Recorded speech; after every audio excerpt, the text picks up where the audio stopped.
Good, Hey, how you doing? good, thanks. How are you doing? Sorry for Sick Cemetery. Great. Okay. Yeah. We're gonna get started. Got a quorum. Delegates and so on. Okay, great. Good evening. My name is Carl Hummel. I'm the Chair of the Conservation Commission. Today is February 8th, 2024. It is now 7:01 and we have a quorum. The commissioners and the agent will now introduce themselves. Again, I'm Carl Hummel. Bob Sweet. Leah Whiting. Mike Amandale. Isabella Genova, the conservation agent. And I don't see any commissioners on, so we will begin. We have people in the audience for 2 items. People online, are you here for, Adam Brodsky, are you here for a specific agenda item? Planner, we are here for the 52 Mendon, 52 Providence rather. Okay, so I will. No, sir. I'm here in 4549 Uxbridge Road. Yep, we're gonna do that one first. So Thank you, you're sir. you're the environmental lawyer? Yes, sir. Okay. All right, so if you want to come on up.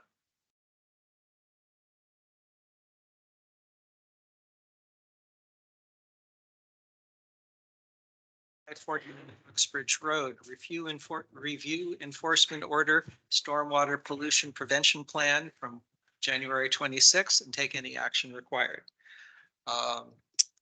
You want to? Sure. John Nana with Route 85 Realty. I brought Adam Brodsky tonight because he was the environmental lawyer that was with this site from the start. And I just wanted to make sure that he was aware what was going on. He's my contact with DEP. I don't have to deal with them directly. So we go through Adam. I asked him to sit in just so he could watch the meeting. So I just wanted to let you guys, I told Carl about it earlier today. It's an open meeting. Anyone can come. I have, since our last meeting, we've prepared a restoration plan for the lower wetland to remove the silt.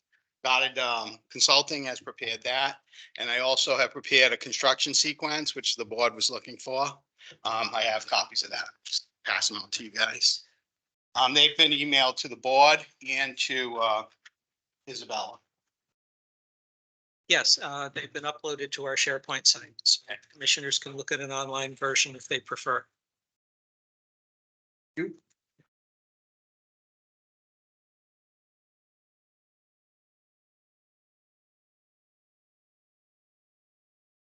Ida. Family.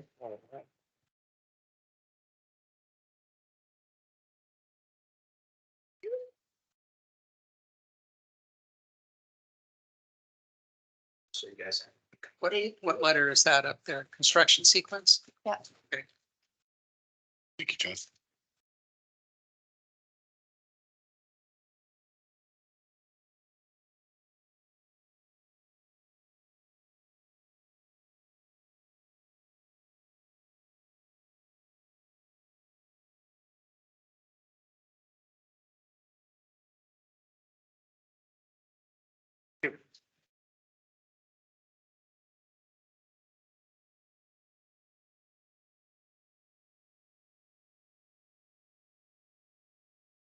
So we've got our most recent, I think, Goddard SWIP inspector, who's an EPA certified SWIP inspector, sent out the SWIP report yesterday afternoon.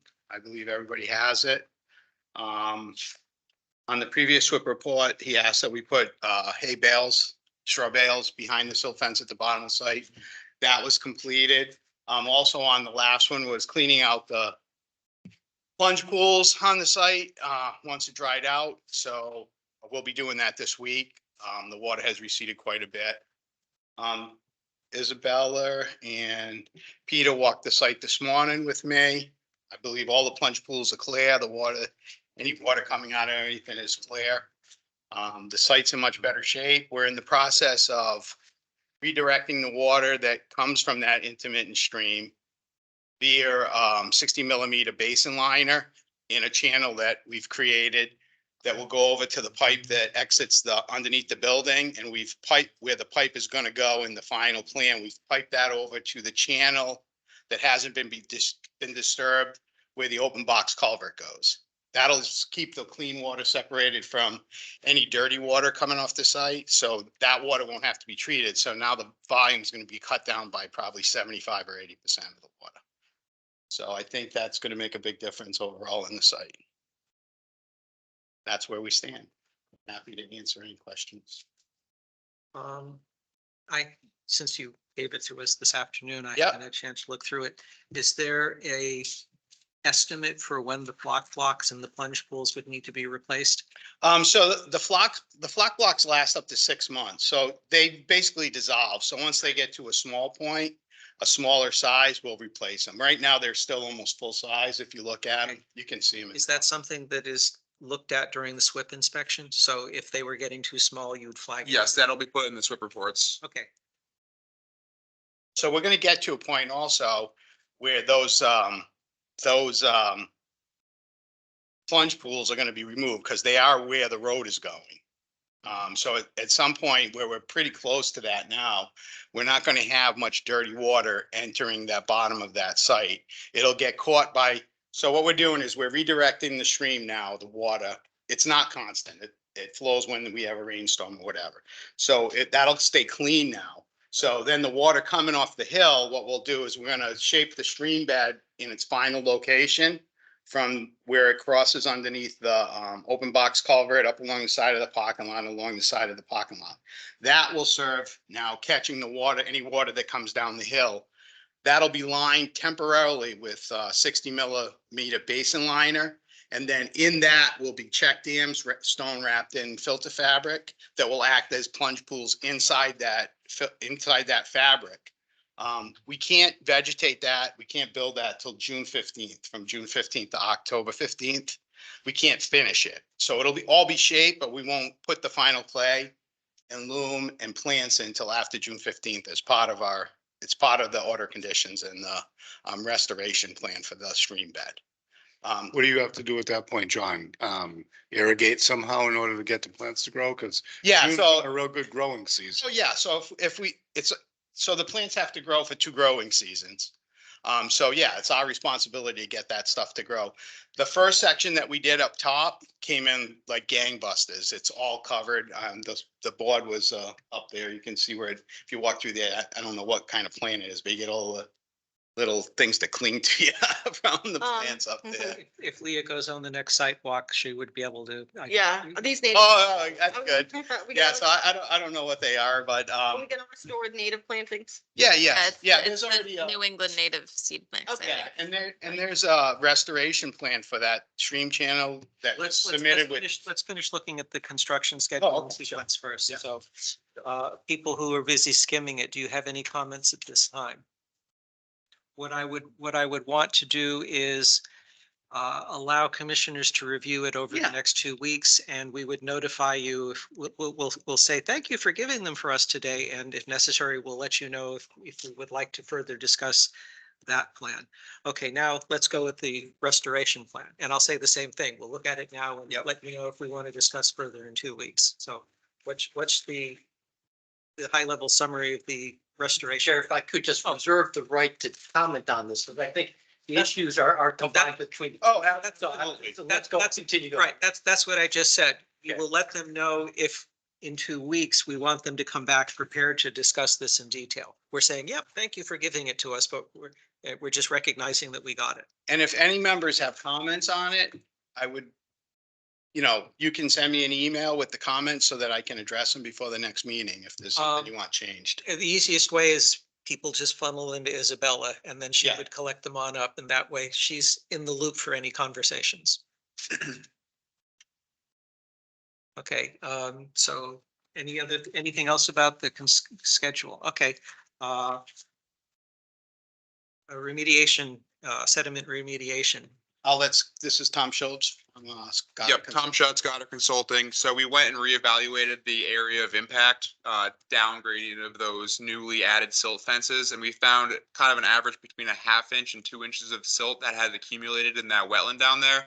So we're proposing hand removal of all of that siltation that has entered the wetland. But one caveat being, we don't want to do it during the high water in the wetlands, because we don't want to be stirring it up anymore and transporting silt around. So we recommend doing it during a dry season with no water in the wetland. And we're going to start with removing the leaves in there, and then hand removal with shovels and buckets, and then we can replace the leaves if necessary. I'll ask my question first. If you're planning on watering stuff on July 1st or June 15th or whenever, is this ever going to dry out? If you need to irrigate the cover? Yeah, we won't water in to make a stream flow. It'll just be to Oh, wet. the okay. plants. Yeah. Okay, Yeah. and the second one is, if you have a contingency plan, if we get another really, really rainy, wet summer. And we just. Yeah, can't get rain. we'll certainly come back to the commission if we have an issue with that, and you'll be the first to know. So, and as I said, we won't connect that, where the stream bed's going to be in its final position until we have growth and that's all stabilized, because it doesn't make sense to let water in there until that area is stabilized. Depends on the hydrology of the soil too, depending on the time of year. Yeah, yeah, So, absolutely. yeah. Okay, any other comments? A specific question onto that, because this is where it gets complex and I don't quite have it in my head, because there was the existing stream that you had to rebuild. And then we gave you the notice of intent to do the 2 crossings. And then you went into construction and you wiped out that recreated stream. And then I don't see that you ever created a settling pond. I guess you were hoping that it would be a dry site and you could do all the work in dry months. So you did the work, water came down the stream, overflowed whatever you had for a settling basin. And then it got away from you sometime this summer. And we bring you in December when there's erosion on Route 16. And then you bring in Goddard, and their focus, as they well should be, on fixing up the issue, because we got a problem here, Houston. We got to fix it. I want to go back to, well, and this goes some ways towards it, this construction sequence. Because as I understand it now, with this sequence, you're building where it's going to end up. But until you do that, well, you can't end up with a finished swale. So until you do that, you're going to be putting it into a pipe. Correct. Then you're going to create the swale that you want to put it in, but you're not going to even start planting that until this June. And then you don't want to run water into that for at least a growing season. I don't know how you harden it to accept, or you got to wait a year or 2 before it can take the flow. So that's where I don't have the Okay, so sequencing. your specific question is, how do you deal with the intermittent stream carrying water during the first growing season? Yep. So no, we're going to have that done and planted before June. We wouldn't connect it. We wouldn't let that water flow in there till after June when it's a drier season. But we'll plant that as early as we can in springtime to start the growing cycle. So I'm getting confused because your statement was that you shouldn't be doing it until it's dry, That was the silt removal. That was the remediation of the BVW. which is downstream. Yeah, Correct. it's just removing. What about Nipmuc? Okay, so yes, do you have a remediation plan for the lake itself? We'll certainly have to take another look at Lake Monk. The water is too high currently for us to actually take a look at it, so we Okay. can't get in there, and we also didn't have permission by the homeowner to go and take a look additionally, so we'll have to get permission from them, and then we'll have to take another look at Lake Nipmunk at another time. But currently, getting the BVW remediated and fixed up was the #1 priority. Okay, And just another thing that Peter said, so it wasn't a small basin that we created. It was the basin the size of almost what the final basin is going to be, in the same location of that basin. And we had check dams in front of the outfall where the pipe was that went into plunge pools all set up. And we had that 5-inch storm and that's what overflowed everything. And then we raised the check dam in front of the outfall for that. We did more stone like we were supposed to. John, was that the pool right in front of the building? Yes, yes. So that- And that's yeah. all filled in now. Because now that water is redirected into well, it's not quite done yet. Peter saw it today. We're almost at that point to redirect all of that water that way. But most of, probably 90% of that water is already flowing now. Mr. Chair. Yep. As a follow-on, because John was very helpful and thankful and being forthright as he always has been. So he's now hired a firm to do the site work, which is great. And John informs me that that company figured out their plan for the first step. And then John crafted the following steps so that we would have a game plan of how the construction sequence. I think we did our bad in not having a construction sequence as is normally required on the checklist for stormwater, that someone would have thought this through. And then someone could have reviewed that construction sequence. I believe we will, my plan is to discuss a peer review after we go through all the other paperwork. Well, that's where I'm getting to. That's, it's too complex for me. Yes. And so I So think here's- we need a, So here's what I would ask you, Peter, to do. Review these two documents. I did quickly, yes. Well, and I'm saying do it at your leisure. If necessary, ask for another site walk. Maybe Leah would go and you can go through the document and get that in your head. So that's, and we will discuss later in the meeting about having a peer review of the site when we're done with all of the other paperwork that would lead up to it. Okay. So As long as we're going to have another bite at the apple, because really the big issue that I Right, have we are- is the we are- need for design, review of the Yes. design with the and additional area that was cleared, which I don't think was included. when we start talking about the enforcement order, that will make clear what our acceptance is and what the relationship is of the paperwork. So I have a question for Goddard. So this document, the sediment remediation recommendation is phase 1, just the wetlands. By what date do you expect you would have the lake remediation plan presented to us? We'll have it to you as soon as we can get out there and take a look at it. Just the lake is very high right now, so we're not able to take a look Yes. physically to see how much sediment has actually built up in the lake. So when the water is able to go down a little bit, so probably in the middle of the spring, we'd have something to you, if that's okay. So middle of the spring, is that April 30th? May 1st? Yeah, that sounds like something we can pull together. Okay, Mr. Chairman? Yeah. Would it make sense to reach out to wetlands, water and wetlands?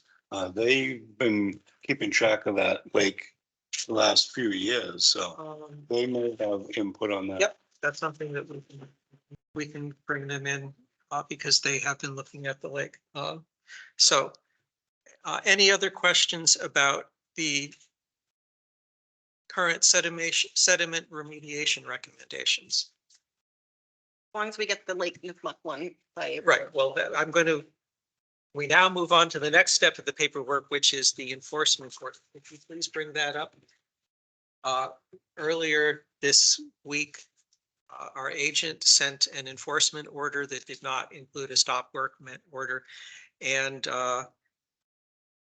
the process is that once that has been sent out, the commission at their next meeting reviews it, and then we vote to say that, yes, we approve of that, or we hang her out to dry. I mean, we say that we do not wish to have that enforcement order stay in place. And I would also say in the enforcement order as it stands now, the submittal date for Lake Nipmuc treatment or restoration plan would be April 1st. So that works So out that can perfectly. be, That's exactly what we were just saying would be your preliminary guess. Of a remediation plan submitted to the Conservation Commission or the actual work taking? No, place? No, just submitted The plan. the plan Okay. submitted to the commission by April 1st. So are people able to review the enforcement order? You would have gotten it in email, and I see Mike's looking at it now. I read it earlier. Yep.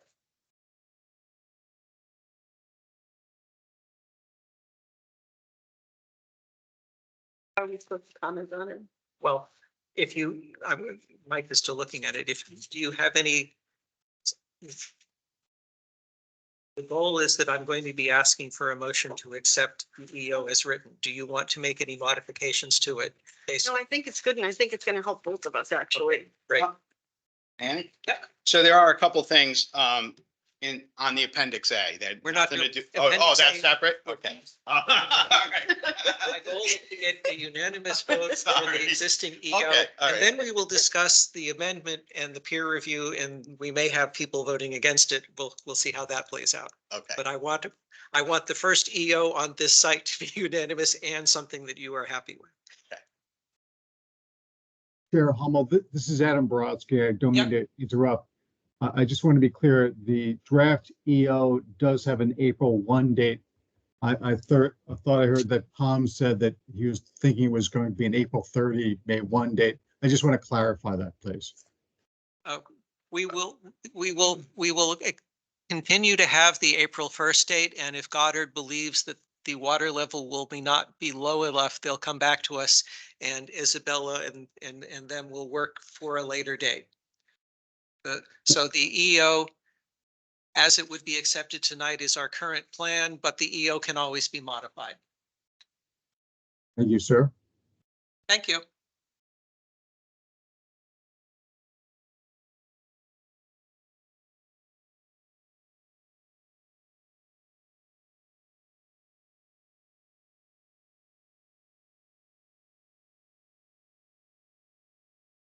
Waiting on you, Mike, but. Go ahead. Well, the goal is that if you are comfortable with it, I will entertain a motion to accept the EO as written, including the lake plan remediation date of April 1st. Then, so, I'm fine with that, but I think the caveat is nobody here can control the weather. exactly. So the caveat should be, or added to it, depending upon the weather. Well, the nature of an EO is Should be that, written in there, not taken for granted that okay, if you'd like that text, I would like it uh, added in there. Isabella, So do you there's no see, mistake. a way to add that in? I mean, it can be, you just want subject to other, That, subject to, subject to weather conditions. Like I said, right now, everything's beautiful. Who knows? I can't predict the weather, can you? Well, it's not, the lake's too high. The problem is the lake going to be coming down? We don't know. That's an even harder question, right? Right. What's likely to occur? And that depends on the weather. Yeah. Beavers. You mean the keystone species? Mhm. The what? The nasty little rodents that Keystone that species? eat the trees on my property and slam it into the lake.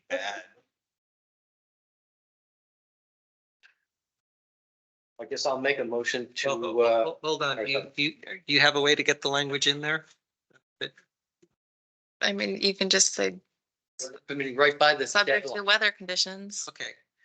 All right, so I'll entertain a motion to accept the EO as written with the addition of, quote, subject to weather conditions, quote.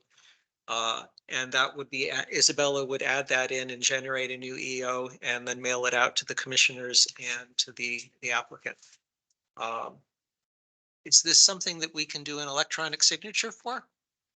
We can, but I do have it here to be signed as well. Okay, if you want but- to write in that language, we'll see about passing it around. That'll get changed to today's date if we approve it tonight. Okay. All right. So,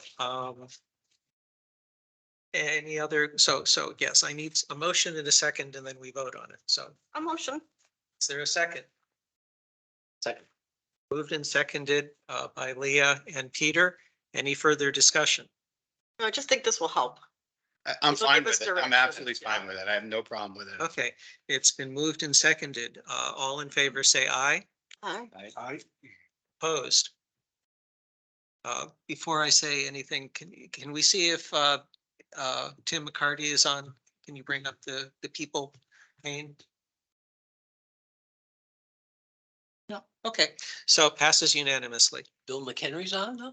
Yeah, he's here for 52 Providence. Okay. All right, so now we'll move on to what is called Attachment A or Appendix A. Can you bring up the text of that, please? A lot of what was written in this attachment is now moot because you actually got 1.5 of the documents in our hand. During the past 2 weeks, Isabella was working with our Mass DEP circuit writer and got a recommendation of additional language to include in the enforcement order. Since it's additional, I wanted, as I said, to have the existing EO passed, and now we will have a discussion as to whether to include this additional language as part of the EO. So I'd like a motion to open discussion on this. Make a motion to open discussion. Is there a second? Second. Okay, great. Now we can discuss the matter. My understanding from looking at it is the major substantive change in here is that we would ask for a peer review where the applicant would put money in an account. Concom would then go and do that. Specifically, what Peter was just talking about, that it's a very complex site and it's changing on a very fast basis. And although our agent is coming up to speed, she doesn't have the necessary expertise to be able to work with you and understand all of these changing circumstances. So do you have more information on how that putting it in an account would work? Well, I think, John, you're familiar with 53G accounts? Yeah, I'm familiar with that. We just give the town a check. And Yeah, so it would be, I can do multiple requests for proposal or just one. I would find an engineer that the commission chooses, and then it would be funded by the applicant to review the site going forward. Yeah, Isabella has a list of engineering firms from that she's worked, that she's found. Leah, I believe, presented some. Other people, commissioners can recommend them. So what I would ask her to do would be to put out a request for something. RFP. I don't know whether it's an RFP or an RFQ, but basically she would go and see if they were interested in working with us and give an estimate. They would definitely be reviewing all of the paperwork and documentation. They may decide that they would also be interested in conducting their own on-site evaluation on a regular basis. In addition to and one of the things they would be doing would be peer reviewing the SWIP report that we're getting. And then, so the SWIP report is being paid, Goddard is being paid for by the applicant, and they're recommending to the applicant what to do. The peer review would come in and say whether they agreed with Goddard or if they felt Goddard should be doing any additional work. And that would inform the commission. And then we could go and say, well, why are the two experts disagreeing, and have that conversation. So, You have a list put together yet? Leah has her list of ones that are in the area, and then I've gotten a couple from other conservation agents around. I haven't gotten bids just because the commission hasn't recommended that that they want peer review. So that's what you. Mass DEP stays out of the business of recommending, providing a list of names. So that's why she's gone to our surrounding towns. Mr. Chair, I feel the need to do this as quick as possible. So if we can get a list and share to everybody, and then people can have any comments, and then she can send out the, Well, I want to get this going as soon She as possible. would start the process of going Sending out the RFPs tomorrow to or her, Monday. whenever whatever she's over on hours ago, whatever her next work day is. Yes, So- if you have specific engineering. Mine, the one I was thinking of was Art Allen with Ecotech, and so I can get a total, an estimate from him and come back for the commission to approve the amount, but So in order to do that, what we would want to do is attachment A it specifically calls out that we are going to have a peer review. So The authorization for Isabella to go and do that would be our adopting attachment A or having a separate motion. So are there other items in attachment A that people want to review or discuss? And it should be included or excluded? I have No. a question. So is this a peer review? Is this a wetland scientist peer review or civil engineering peer review? So the site has been reviewed by the town peer review, Graves Engineering originally. And it's also in the process, we're at the 75% to 100% design review at Mass Highway, and they just reviewed all the drainage out there also. So if it's a wetland review and the SWIP review, The company you were, I don't have a problem. the company you mentioned was Wetlands. It would be wetland, but I also think the stormwater runoff changes, and those calculations from the 2019 should be peer reviewed. I don't believe they will, but that's fine. And Stormwater, we just submitted that stuff to Mass DEP. yeah, stormwater is also planning board mostly. So if we'd want to coordinate with the planning board, if they have someone doing a peer review of the stormwater, we find out whether that's sufficient or we would need to pay for someone to do a stormwater review as well. Yeah, so we already paid planning board to have Graves review all the drainage on the site. Okay, Mr. Chair. Yeah. I'm fine with that. But my assumption is that Graves Engineer did the review that they should have, but on a limited site. mhm. Yes, one of the things I'm expecting a peer review would do would be your concerns about the uplands area. that Right, are- and so that is going to require an engineering review, not a wetland. It's someone who's got to be able to figure out catchments and curve numbers and what is the whole site? Because if you can assure me that the whole site was included in that, then we'll find out that's not necessary. Okay. But I would like whatever firm we hired to be able to do that What I analysis. asked would be that you work with Isabella as she talks to planning board and Graves, and you would find, since you have the expertise to ask the right questions, you can see about That much working I with know. her on Yeah, getting them. okay. Yep, I just want to let everybody know, any of that disturbed area is just temporary. It's never been impervious. It's not going to be impervious. It's going to be all restored to natural state or hydroseeded at the end of the Mhm. project and stabilized. So Yep. that's a temporary disturbance during construction. okay. And like I said, we will let people go off in the next 2 weeks and figure out what's going on and work with you. Any other comments about a peer review process or who should be doing the peer review? I'd like to see the names. Okay, Isabella can get him to you later on, or now. if you Who's gonna pick it? Are we gonna pick it as a committee? And The commission would pick it next week, yes, with the commission would pick it with the proposals I bring next week or 2 weeks. so having some names and some backgrounds before that would be helpful to be Okay. prepared. So when you are sending out the RFQs, if you can send an email to CC members saying, here are the sites, and that would be your opportunity if you saw someone else that you wanted to get an RFQ from. Yeah, so I guess when you send out the letters, if there's going to be multiple, ask them to respond before our meeting so that we can use that as one way to judge who we want to go with. But Yes, especially since this is a fast moving site, and that's one of the things we would be Right. telling them. And the documentation here says, yeah, you've got most of the ledge hammering done. Yeah, well, except for that front section.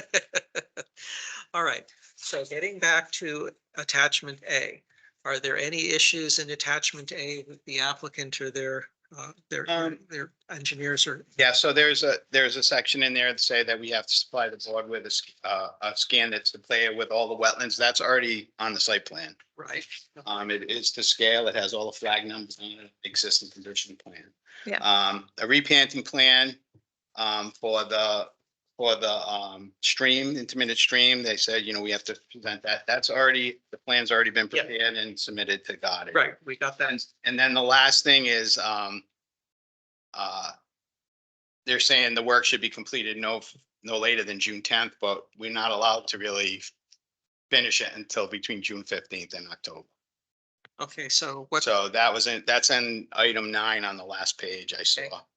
Like, I can change that to a deadline that we both agree upon.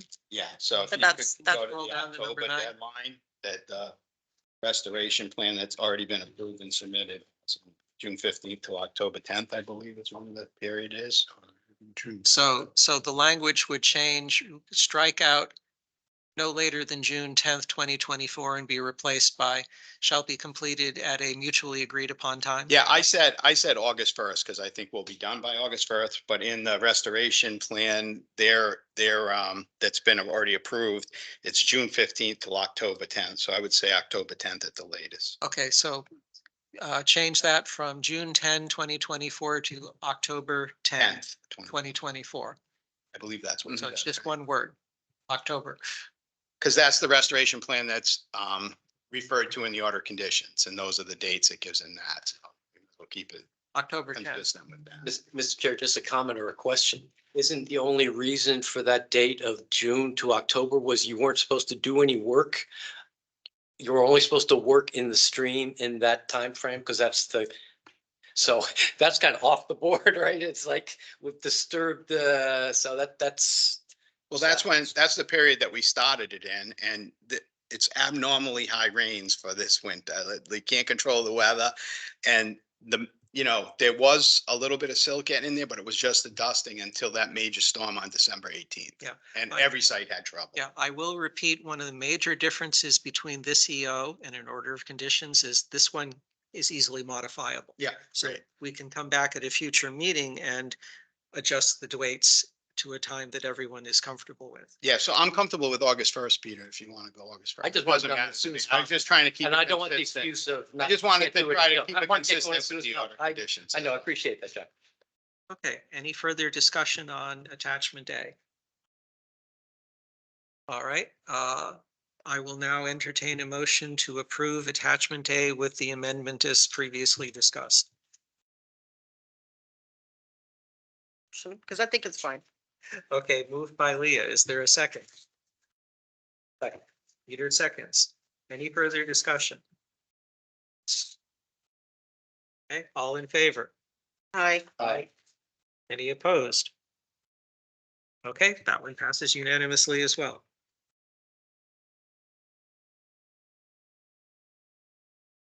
I believe that concludes agenda item 3 on 49, 40, 45, 49 Uxbridge. Is that okay? So now we can move on to agenda item 4, 134 North Avenue, review status of site and take any action required. Yes, we had as I said at the last one, we had the wetlands flagged. We moved that building that was in the buffer. And I'm having Goddard work on preparing an ANRAD. It's just not done yet. Okay, so do you expect do you expect the NRAD in 2 weeks or in 4 weeks? 4 weeks. Okay, Because I'll need legal notice, and so I need it 2 weeks before. okay. So what this means is that we will not have 134 North on the next agenda, but it will be the one after that. And Isabella will work with you on getting the public notice. And we should work on the usual green card process. Be interesting to see if I'm in a butter on that one, in which case Susan or someone else. I think you probably I don't own property, but I may be close enough within. 300 feet. Yeah. I may be, I don't know. I don't know. I don't know if you are either, Colin. Mr. Chair, Yeah. this question, because I drove by that site. I am not as concerned with the little shed that got moved. Of more concern to me is the new building that was being built as we speak. Yep. And am I right that you asked for a stop work order to be put on? No, I believe the building the So- building inspector. May I? Yeah, go ahead. Yeah, so the building permits have been given to the building permit. That is outside the 100-foot buffer. That is outside, because that's. Yeah, it absolutely is. We'll find out, I guess, that's. Yeah, and when we file the ANRAD, so there are offsets to the buffers on so I submitted it without those offsets at first, but he should have new plans now that I submitted digitally that have the 25, 50 and 100-foot buffer. Yep. I sent out an email earlier today how commissioners can use the public access portal to OpenGov to review the building permits and the files that are attached. There is a question that we will review during the ANRAD discussion. The Mass GIS locus and the USGS survey map says that there's an extension of the swamp right underneath the building. We will hear testimony as to historically that wasn't the case and look at the aerial photographs. So we'll discuss that at that time. But that's why they're currently saying that the very large building close to Misco Road is not in a wetlands area. And it should be public record, but maybe if we can find out beforehand, there is because coming from North Ave, it goes up a slight hill and then down. Yep. And there's a catch basin there. So if I were a catch basin, I would want to go the closest shot that way. Coming off of North Ave, there's also a couple catch basins. So I don't know where the outlet is. Hopefully the town does, whether they come from North Ave to this catch basin and out to that pond, or they go reverse and it comes from that catch basin out to North Ave and then downhill from wherever. So that's kind of off the site, but it's critical as to, are you looking at that site? Yeah, this is, I think That's- the there's- the best I think response we'll- is to see if the ANRAD will include catch basins. That's the easiest way to deal with it. No, that wouldn't, but I can, so that low dip in Misco Road yes, had no drainage. I can. And but when we did the wall, you would have had 2 feet of water back up in that low section. So when you get a heavy rain, so we got permission from the highway department to put an under drain along the wall, which empties into the catch basin in front of the house on North Ave. Right, but the catch basins were there. You didn't get a new catch basin put in on Misco Road, right? You're talking about a French drain or sub drain, but there's a grate, right? Is that the one right underneath the gate? No, so Misco Road had no drainage in it. So there's one on our site that's underneath the gate that is tied into that same under drain that goes to North Ave. So it's where that goes. Where Yeah. it goes to the pond, to me, that's critical. And the Misco Road, part of Misco Road is actually lower as you go further up the hill. It starts high, here's your property, then it dips down. Yeah. And then it comes up. So you are not at the lowest point. So, and we can discuss that further at the appropriate time. That's something the site visit can do. I was just gonna Take a say, look at. can we, Yeah. they haven't been flagged yet, the wetlands, or? Yeah, the wetlands at flag, when we file the NRAD, you'll have to walk it. So- Yeah, when the ANRAD is filed, we'll schedule a site walk. All right, so, did you have something about 134? No, no. Okay. All right, and the expectation is that both Peter and Leah will be able to do that. We'll discuss that further if that becomes an issue. Yep. All right, I believe we now have people here. Thank you. Thanks, John. See you. I would do Sixth Cemetery since they're- You two, do we have someone? Yeah, I think that's gonna take longer though, so I would do Sixth Cemetery Okay, first. all right, you want to come on up?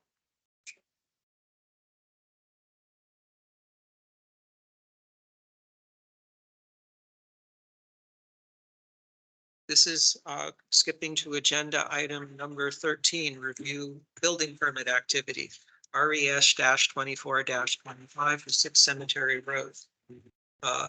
The building permit is to build a garage. We are going to evaluate whether this is within the 100-foot buffer zone and take any action required. So introduce yourself and say what you're planning. My name's David Stewart. I reside at 6 Cemetery Street. And this is the plan that you brought down to town hall? Yes, Okay. Are you able to rotate this? That's the way. That's the edge of swamp. So here's the 100-foot buffer So the existing house is in the buffer, is yes. in the front. The house is in the buffer already. Yes. Mr. I was out here like 3 years ago, right? You were Yeah. talking about the neighbor and you pointed out to me where you wanted to do that. So it's in the best location for drainage purposes and keeping it away. And what that doesn't show is you've got a driveway, right? yeah, so That's, Yes, the driveway's not shown. There, that plan doesn't do your cause justice, but Here's the as-built plan. that will probably be better. Have we determined whether this garage is in the buffer as well? The plan says that it is, and you're agreeing that it would be going in there? 100 feet? Yeah. Depends where I put it, based on this meeting. But according to that, I'd say, yeah.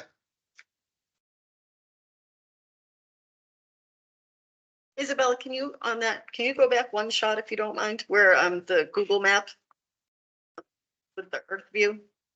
Oh, yeah. Yeah, because that shows it. I mean, that's. Can you point on that where the building is proposed to go? So this is the weather, so he's gonna be putting it right here.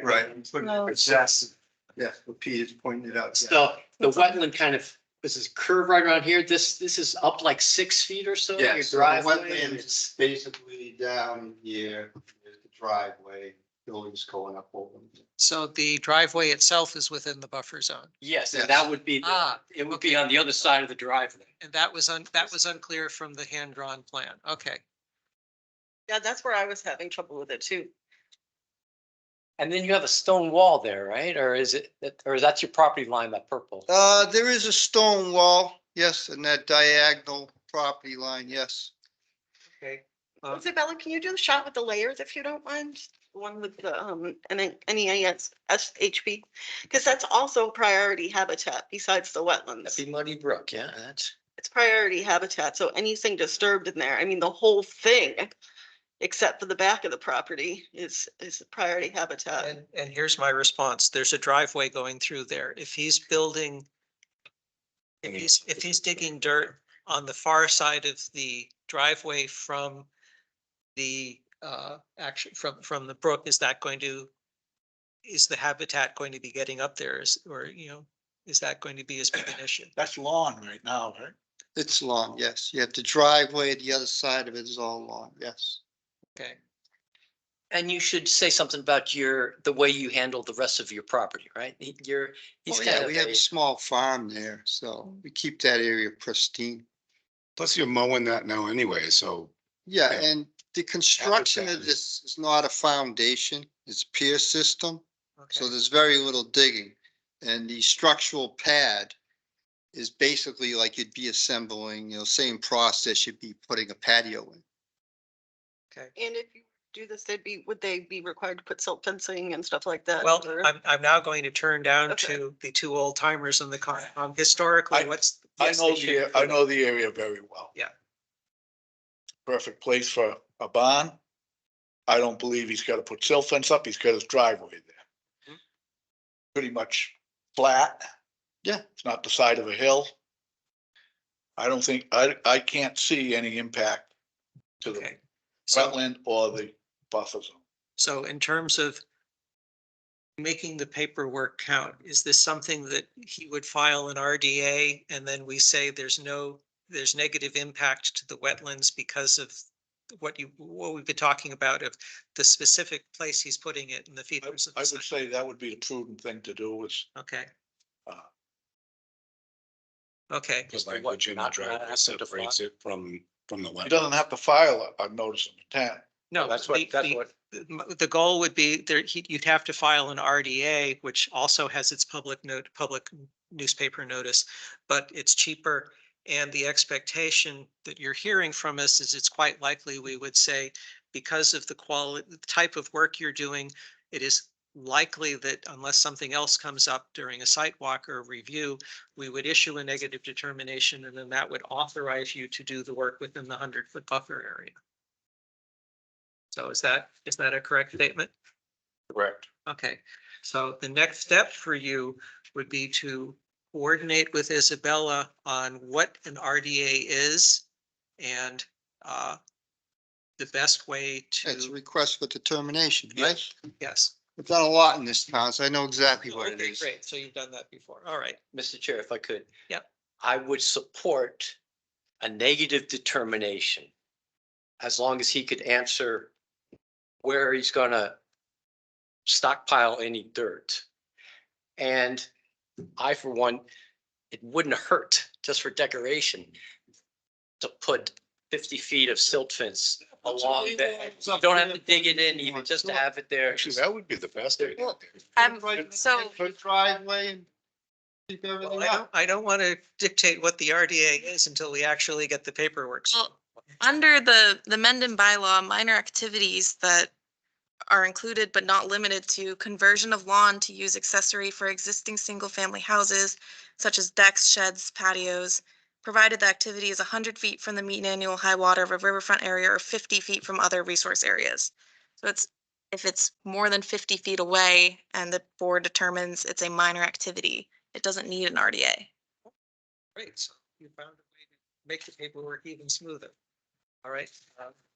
Mike, does that sound reasonable? Fine with that. Okay. And it is more than 50 feet away, it is. Yep. Yeah. All right, so in that case, Isabella, can you tell me what the motion would be based on the Minden bylaw? You said I think, minor. yeah, the board would have approved the building permit as a minor exemption under the bylaw, Okay, a minor activity. So moved. okay, so this means that we don't need to have an RDA. We can say right now, based on people's knowledge. My one Minor question exemption. would be if people want to, if people who are not familiar with the site are interested in a site walk, or whether you're willing to take their word for it. I'm more comfortable now where I see where it is. Okay. Yeah, and so erosion sediment controls can be implemented during a construction. So that can just make sure what the board Okay. requires. It doesn't have to be a Yeah, full it'd be permit. fine if you throw some hay bales and stuff. Can you go back to That's not a the problem. Hey, well, the site? Yeah, that's what I was thinking. But like I said, there's really not any digging with the. To which one? No, it's pretty flat, so. The other thing we usually do is make people put your existing well, you put something around that now. Is that, where is your existing well on? He's not putting in a new well, so He- there's he no doesn't drilling. know. Oh, he doesn't, we don't need to do it. He's got an existing house. He's wanting to do is build a barn. Okay, all right. When people drill a well, that's what we ask for. Putting a barn out there with a accessory lean-to for our roadside stand for our produce that we sell. Okay. That's Thank what we're Isabella. doing. She just saved you a couple $100 in fees and filing. That is what we're doing. You're welcome to come down and look. So we have the motion to with release the hold on the building permit with the note that this is a minor activity under the Menden bylaw. Is someone making that motion? Mike's made the motion, I'll second. Okay, second, been moved by Mike and seconded by Peter. Any further discussion? All in favor? Any opposed? Passes unanimously. Well, that was, you're right. That Thank did- that did- we did Like I get said, that out. vote and come down and any questions or Just produce? concerns. Yeah, Eggs out and there? eggs. Eggs? So keep us coming up on 4 years, so the 3 years was a learning process and a lot of hard work. David's doing it, my son. That's great. And, so we'll see how it goes, you know? Town needs that. I think we're the only ones in town that are really doing that type of, Yeah, you get the Mendonites on the hill. yeah, that's true, yeah. I grow produce. Do you? Yes, but I do a lot of restaurants and farmers markets and stuff. Do a lot of what? I sell to restaurants and Right, farmers yeah. markets. It's organic, farm to table Yeah. kind of yeah, stuff. We're a regenerative farm. Good. Thank you. All right, thank you. Thanks. Thanks Good for night, coming David. in. Yeah, take care. Have a good night. You or I will release the whole, if I remember, I'll do it tomorrow morning.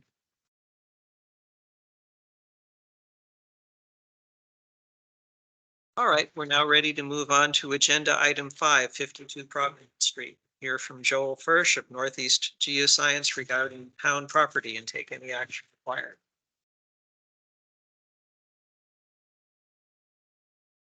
Bill McHenry, good to see you. Good evening. I'm here to haunt you.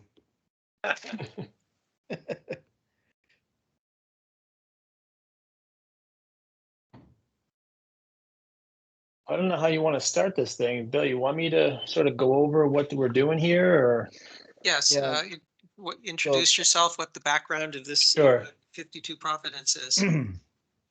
Sure. So my name is Joel Frisch from Northeast Geoscience Incorporated, and we have been working with Bill and some other folks in the town to permit a public water supply for a proposed affordable housing project at 52 Providence. And this project started in 2017 and is slowly wrapping up.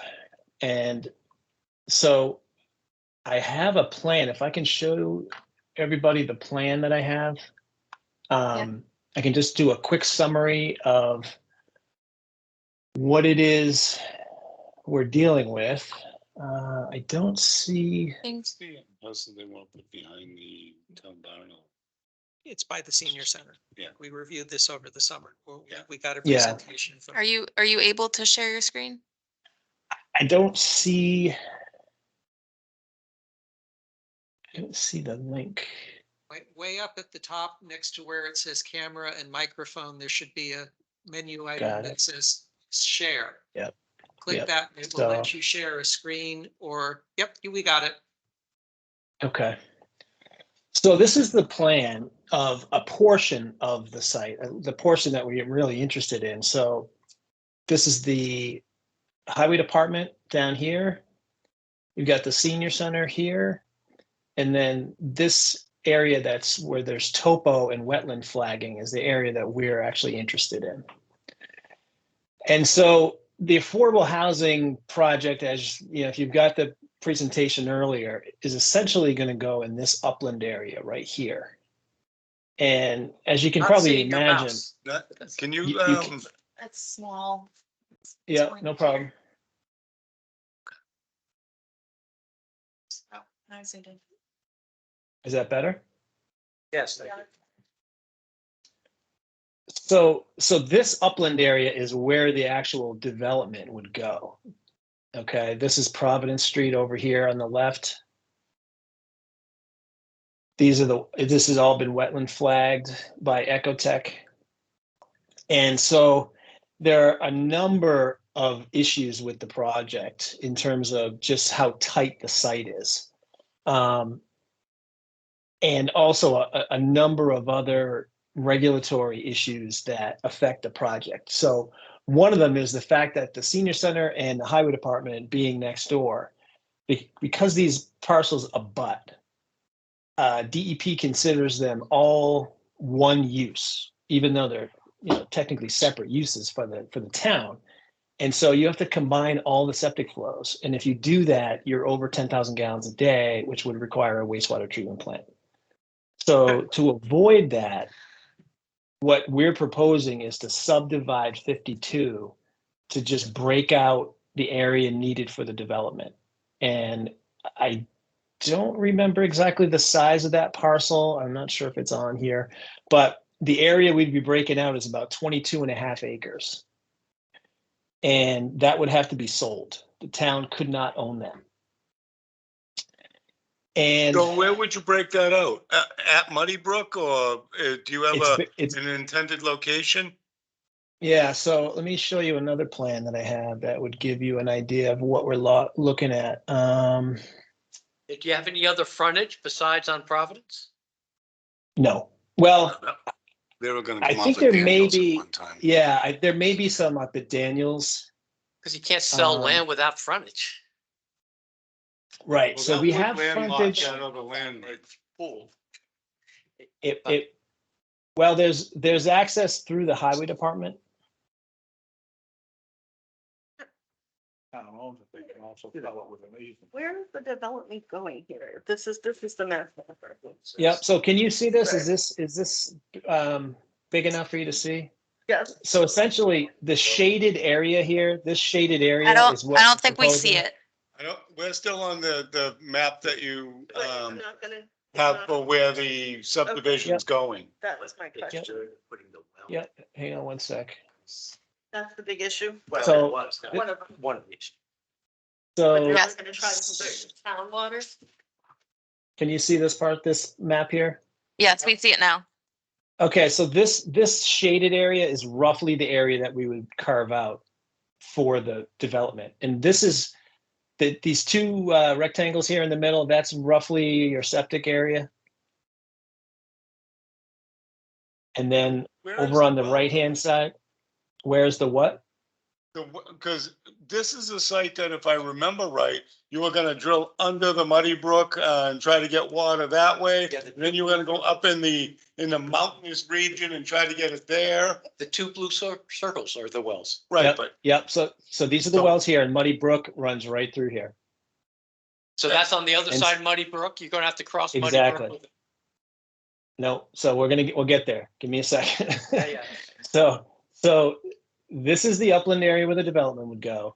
These are where the public water supply wells would go. And then we would actually run the lines under the brook over to the development. Where is Muddy Brook in that picture?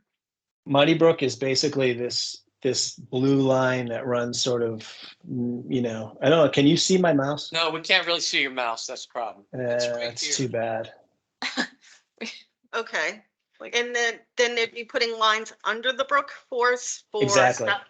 for septic? Nope, For no, drinking just for water. drinking Just water. drinking water, okay, Yep. The septic is And- the green. okay. Yep, and so those lines will be put in as a sleeve. So you put in a larger diameter pipe and you'd be able to slip the water line or lines, depending on how we do it, through that sleeve. So it's a one-time deal. You install the sleeve, and then if you need to replace those lines in the future, you just pull new lines as you're pulling the old ones out. And they're flexible. Excuse me, yep. Still The good. septic system, My question. how is- Yep. far is that from the Muddy Brook? Pretty far. Let me pull up the other plan. Hang on one second, because that one Is it a- definitely has all this. Is that That's a got all the leach field? survey data. Is that a leach field? Or Yes. is it the other, okay, so there's gonna be Yes. stuff leaching out of that. Yep. So the septic is going to be in the upland area, and I'll zoom right in on it. And you can get a better idea of what's going on here. So this upland area here, so it's outside the 200-foot riverfront. And it's outside the 100-foot buffer for the wetlands sort of to the south of the site. Okay, So can you it's in circle, it. can you circle where the leach field will be?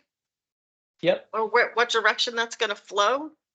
Yeah, I'm not sure if you can see my circle on here. Can you see that circle? Okay, yeah, The septic is roughly, in this area here.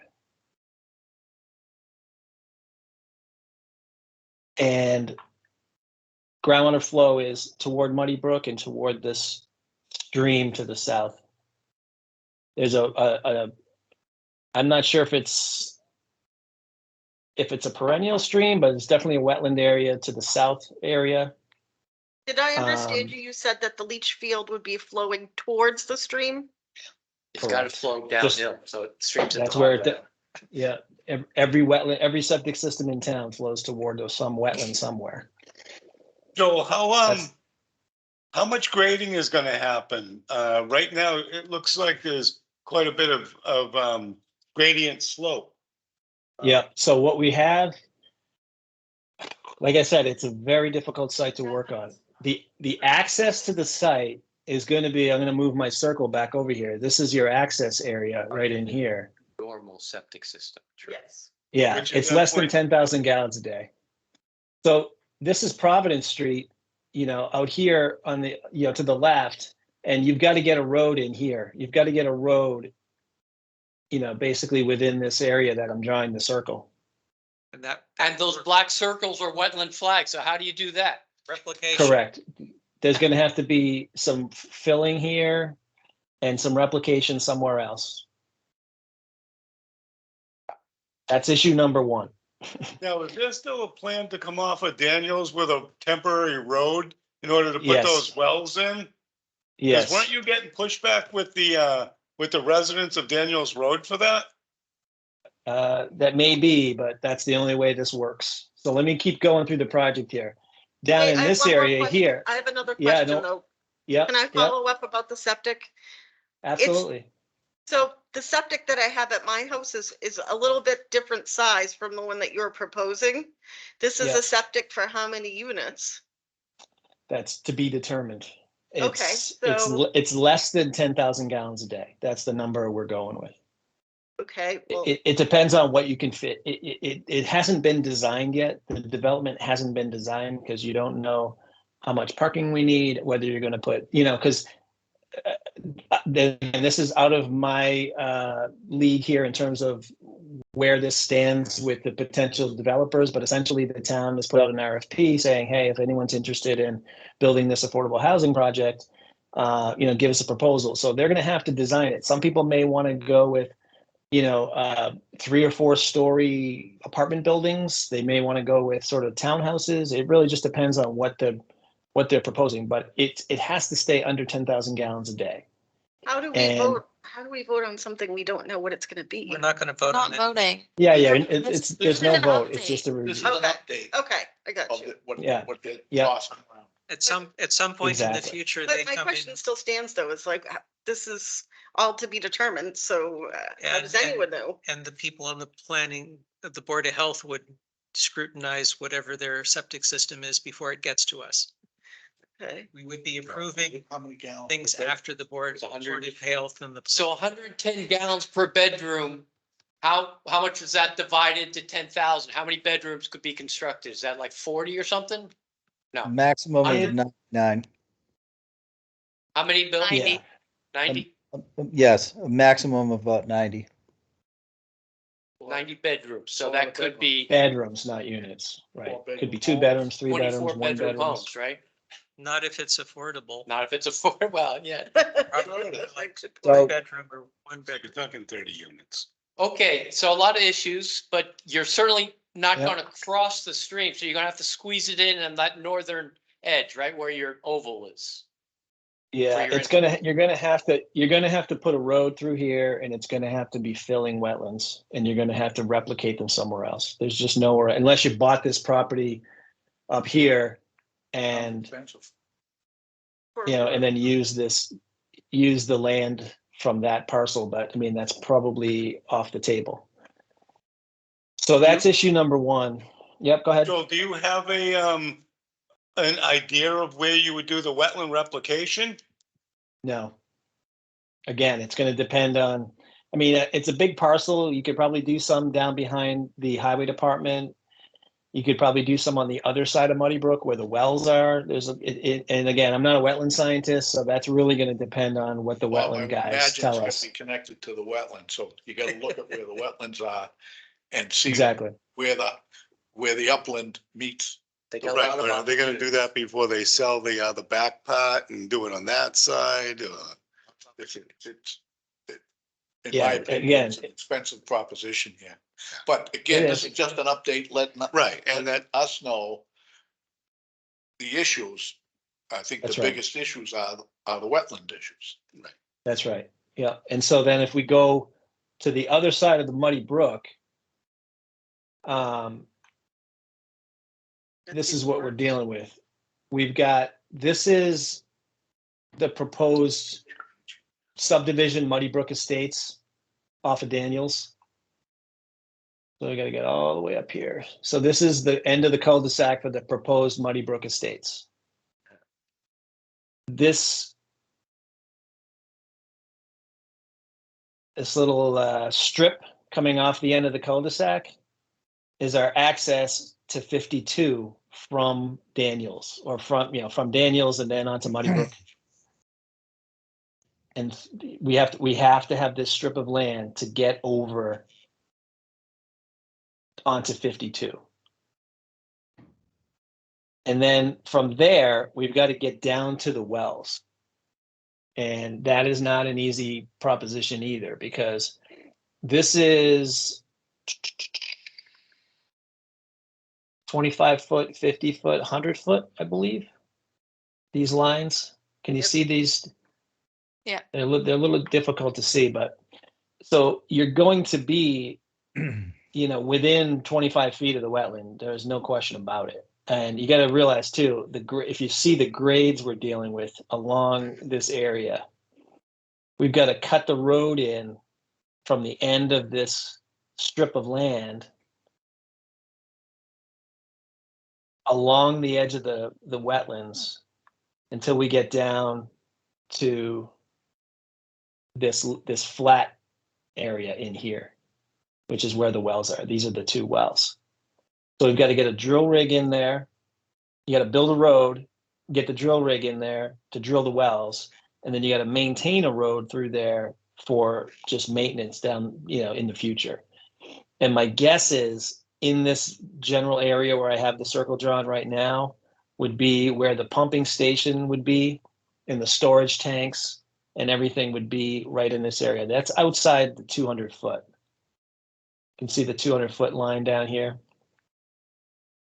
So it would be outside the 200 foot. You'd be in the upland area and you'd have an access road from, I'm going to zoom out just a little bit. You'd have an access road from the wells along the edge of the wetland up to the cul-de-sac. And so the operator of the water system, you have to have a certified operator run the water system.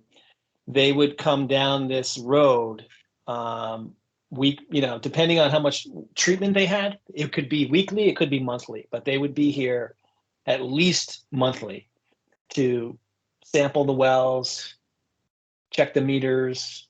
If there's treatment on the water at all, they would have to, depending on what kind of treatment it was, if they had chemicals where they were feeding chlorine or something like that, or corrosion control chemicals, they would have to be there. At this time, those weekly. are all unknowns. Unknown. You have to It's drill the known wells that and do there's the going to be testing. management, that there is going to be a No. monthly. I'm talking the chemicals, et Right. cetera, et Yeah, cetera. Yes. yeah, yep. So question now, that road that Yep. you want to cut in there, it's gonna be like a fire road for the fire department. I understand it's for the water, but is that Yep. included in what you're gonna subdivide out? Is that gonna need an easement or how does that play Yeah. into this project?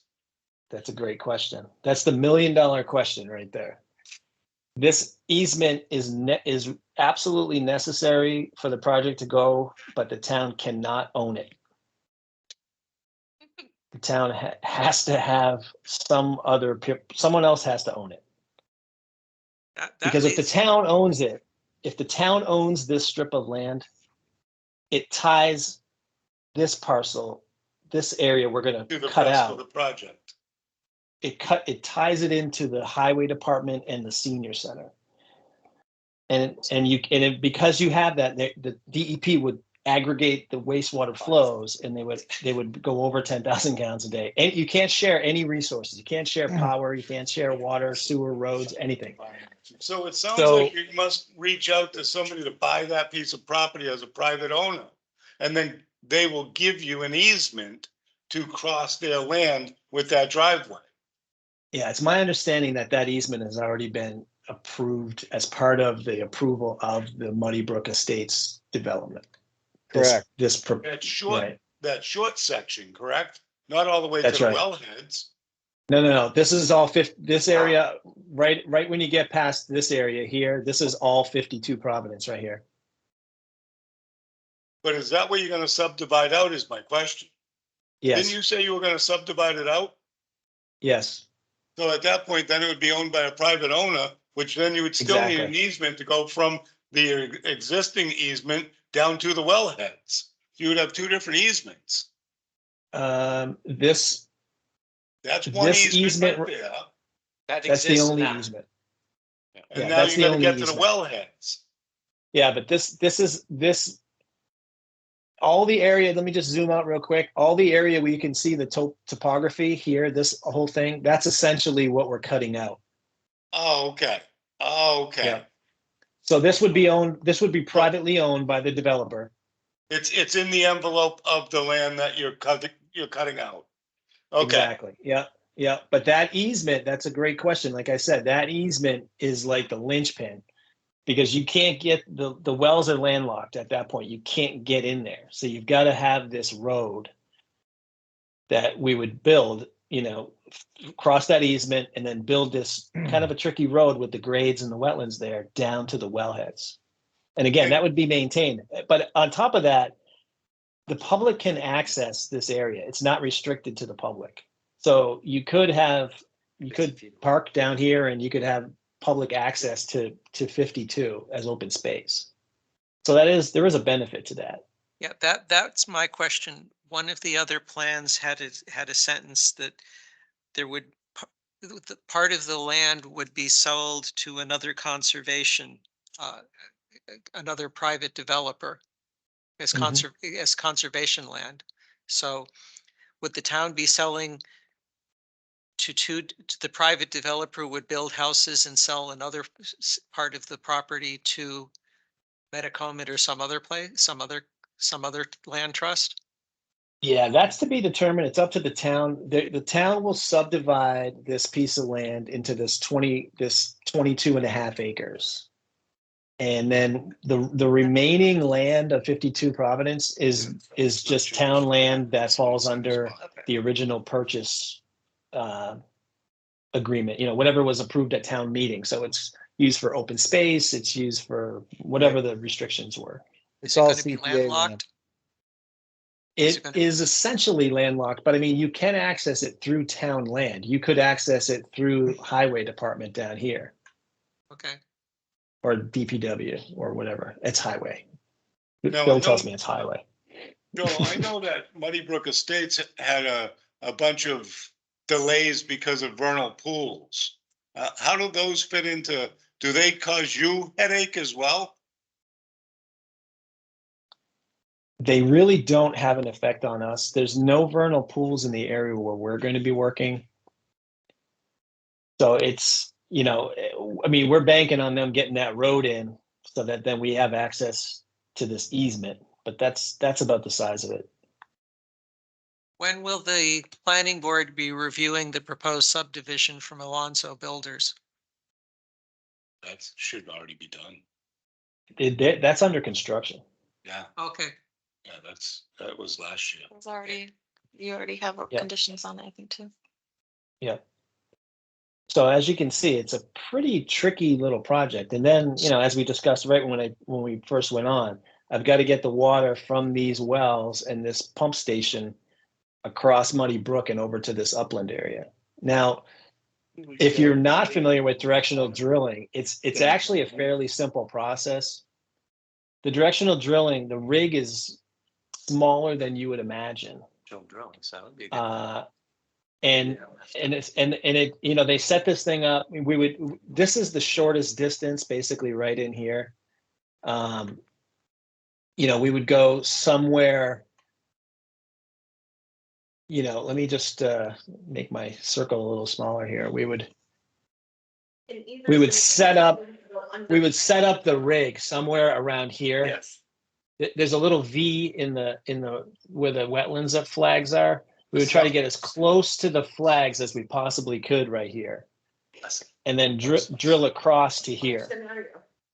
Now, wouldn't you have to put a road in there to get that rig down there, or is it a track rig, or? Yeah, it's track mounted. I'm guessing. It's So you're gonna relatively be ripping up the small. wetlands until you get down there, right? No, because we're gonna be in the buffer zone. We're not gonna be in the wetlands. Permitted, would be it's not- outside- There's not a difference. Yeah, I mean, again, if we want affordable housing, this is what we got to do. And the It's other question, yep, go ahead. how deep under Muddy Brook would you be? 6 feet, 8 feet, 20 feet? It depends on the angle that you're drilling, but it's going to be at least 5 feet. Okay, so you're just And- below frost line then. Exactly. It's at least 5 feet. And the way they drill it is the bit, they start drilling at an angle. They get down underground and then somebody walks out in front of it with a metal detector and they can determine where the bit is and they can steer it. They can make it go down, up, left, right. They can make it go wherever they want to go. So the person out in the front of the bit will have little wetland flags, if you will, and he'll just stick them in the ground where he says the bit is. And then the driller can follow those flags and he knows how to steer it. And when they get to the other side, it just pokes up out of the ground. And then what they do is at that point, they attach the pipe onto the bit. And when they pull the bit and all the drilling rods back, they pull the pipe with it. And so when you're done, you have this sleeve that goes under the brook. It's like And doing then- irrigation. Yeah, sort of. Yep. Yep. But it's pretty slick. It's pretty fast and it's way cheaper than you would ever imagine. Um, No. yeah, I mean, they can drill through rock, but you know, in this case, it seems from what everything we've seen out there, you know, we've probed the ground across this area and it's, you know, we get down 5 feet, not a problem at all, just with a metal rod and a sledgehammer. So, and it's all mapped as sand and gravel in that area. So, you know, it's, That's that we're looking for water for the town. yeah, there is a glacial valley that runs right through there. But, you know, this is, we'd be roughly drilling from, you know, this area to this area. And it doesn't matter which way you go. You could come from the uplands here, set up the rig here and then drill across and then pull the pipe back, or you could come in through, you know, through that subdivision, set up over here and then do it the other way. It doesn't really matter which way you go. Dylan, you're on the line, right? Me? Yeah, I'm here. What are your thoughts on all of this? What does the planning board have? What's your weigh in? What's your thoughts for where the water should go, on the upland side or across the Muddy Brook? I mean, we're trusting Joel on this. Like he said, if we want affordable housing, if we want housing in Mendon at all, if we want people to have homes here, then this is going to have to happen somewhere. And this is a place that the town has property and has a shot at getting this done and doing it, you know, in a way that hopefully we can reduce how much damage we cause. The other project the town is working on is town water. How close is? That's 10+ years away. Oh, okay. Yeah. Is that anywhere? Yeah, the But it'd permitting, still be on that- is the it permitting still system of the state is subject to 10 that years same away. Property. Is that in the same area or someplace else? It's somewhere else. It's not, Okay. it's off of the same road, but it's further down. Well, that was my And question. just, go ahead. That this is, it's on our money to develop it to this stage. At what point, we're not going to be sinking those wells or developing the wells, right? We're going to carve this off and some development company is going to come in and do it all? Yep. Yeah, yep. We'll be putting Because an it seems like RFP out. that's a lot of money for just 20 homes. And if you're going to be establishing a public water supply, could you sell water elsewhere where it's needed in town to, I don't know, or is there, that complicates things too much? Yeah, so if you can see these dashed dark blue circles around the wells, those are the zone one. Yeah, those are the zone one wellhead protection areas around the wells. And it's 250-foot radius that goes out from each well.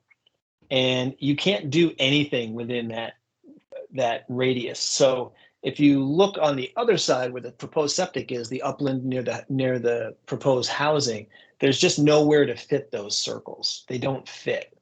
What's commonly done is you'll push the wells as far over into the wetlands as you can possibly get them. Now, these are going to be bedrock wells. They're not going to be pulling water from, you know, the sand and gravel that's there. They're going to be probably on the order of 500 feet deep each. There's 2 wells. And, you know, if you push them all the way as far as you possibly could to the edge of the wetlands near Muddy Brook, and then you draw those circles, it encompasses a huge portion of the site and you just can't fit it. But you also, the septic has to be outside these other circles, these lighter blue circles. That's called the interim wellhead protection area. And your septic system for your project can't be within those circles, or you have to do what they call enhanced nitrogen, some type of enhanced nitrogen treatment. So you really want your septic to be outside those circles. Well, So if that you was gonna, just imagine yeah, go ahead. that was gonna be my question, is if you've considered enhanced nitrogen septic systems because you're in such a priority habitat. Yeah, you probably will need it anyways, but we're trying to avoid needing it right off the bat. It's probably something that would be required, but again, I'm not a septic engineer. We're specifically dealing with the water supply, but This location for the wells is a really good location. It's a pain in the neck in terms of getting the water lines over and getting this access road and the easements and all those things that go along with it. But once you're done, the wells are in a great spot. I mean, they're protected because there's not a lot of development around the wells. It's this large piece of open space. It provides public access to that area off of Daniels and Muddy Brook Estates. You know, this land around, you know, these zone 1 protection areas around the wells, they're very restricted. You can't do anything other than passive recreation or things related to the water system. So you really want that. You really want these things. I got to go back to my map here. You really want the wells to be located in an area where it's not going to take up a piece of valuable land. I mean, not that the open space isn't valuable, but you really want those circles to be in an area where it's not buildable. And really that area is not really buildable. Have you done any test wells yet? No. Do you have any idea what you're hoping to pull for water? Sure.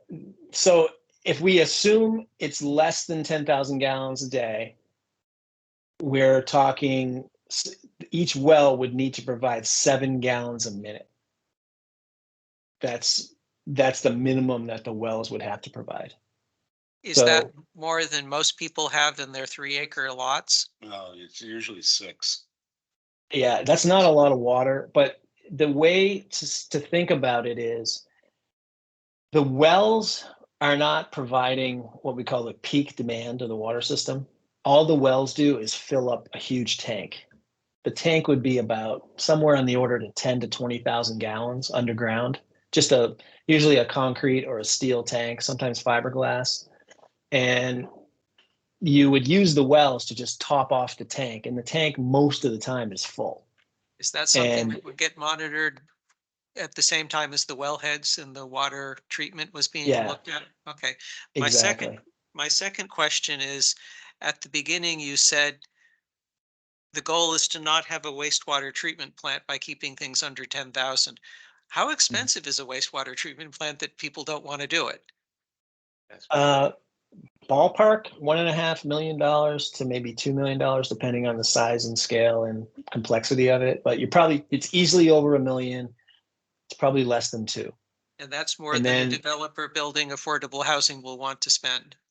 Yeah. And then, you know, the other issue with the wastewater treatment plant is then you got to run it. And so you need a licensed operator to run this thing. And you're probably talking another $100,000 a year to run it.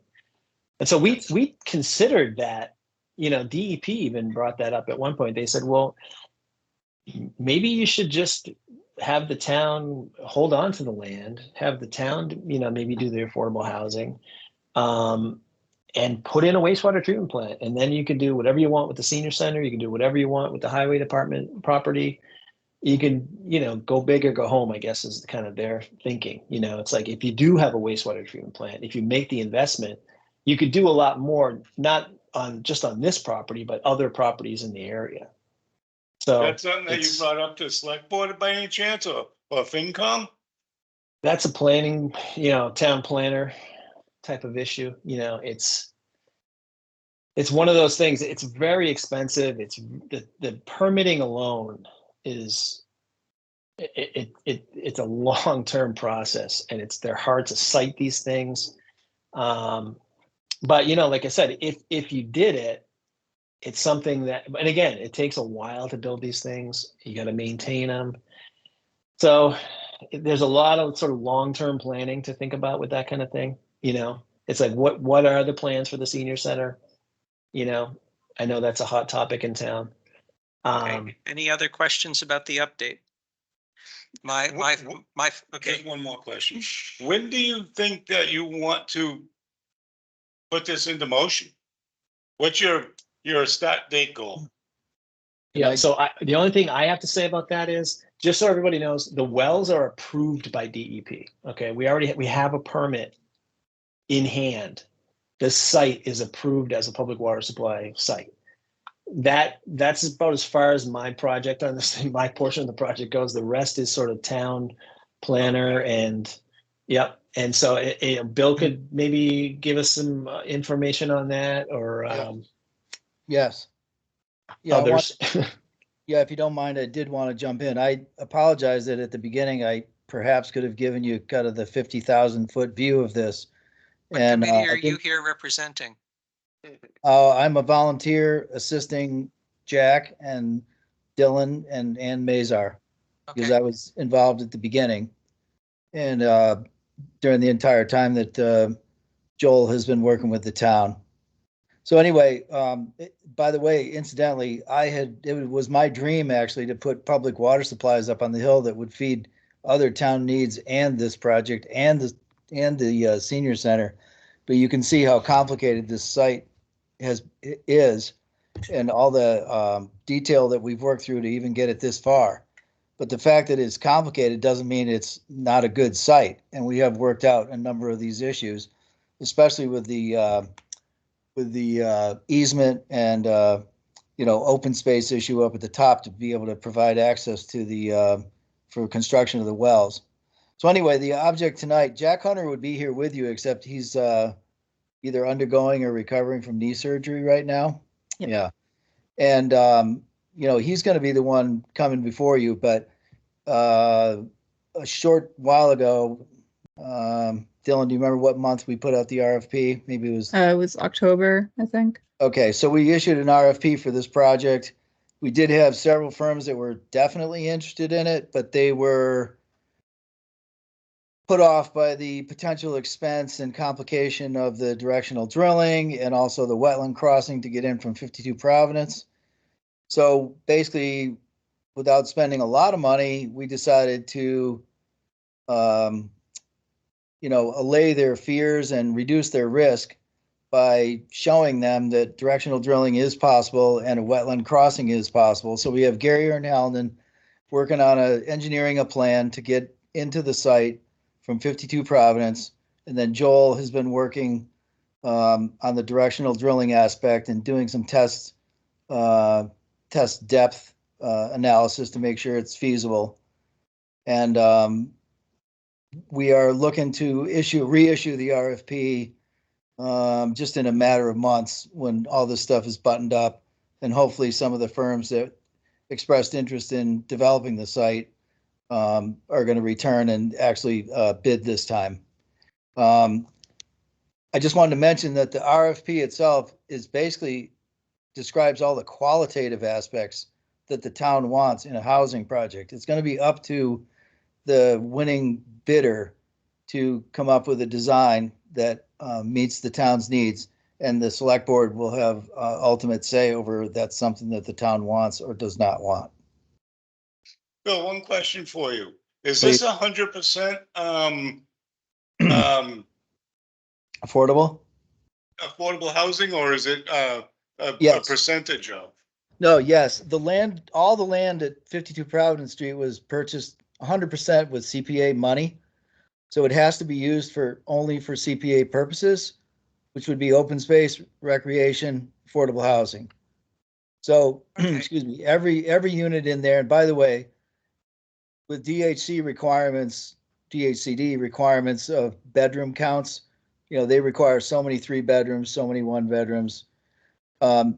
It would probably be in the neighborhood of 44 units with it topping out at 90 something bedrooms. That's the maximum we could do there. Developers need scale to be able to do these projects, but we can't offer anything bigger at the moment. But the idea is to get something going, in Mendon that is going to serve us well. We strongly believe this is really something that is going to benefit the town. Okay, my question specifically for the Concom. Is there anything that we can do that would reduce the risk for an applicant? Are we able to do something where we guarantee, yes, we will allow a stream crossing. Yes, we will authorize directional drilling. Is there any way that Yes. the commission could commit without actually having a plan to saying we would work with the developer and not stymie his project because Yeah, you hit it right on the head. That's exactly what we're looking to do. Jack will come before you with a, with an engineered plan or something close to a highly engineered plan. So that you could say conceptually, yes, we can approve something like this. Exactly. The traditional, you used to do this, so you know the usual way of doing that is an ANRAD, where we sort of Yep. say, yes, we approve the following things, and you can now go do something in addition to that. I don't see any other kind of guarantee we would make that could not be changed by a future board commissioner. No. Right. I can't speak to that, but yes, I get it.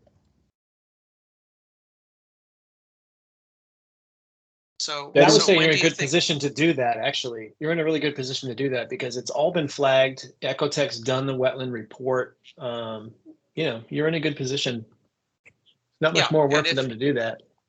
Yeah, we could definitely do an ANRAD approval saying, here's where we agree the wetland flagging is. We do a site walk and our site wetlands people would say, yep, we agree with the flagging. And that would do a first phase of reducing risk.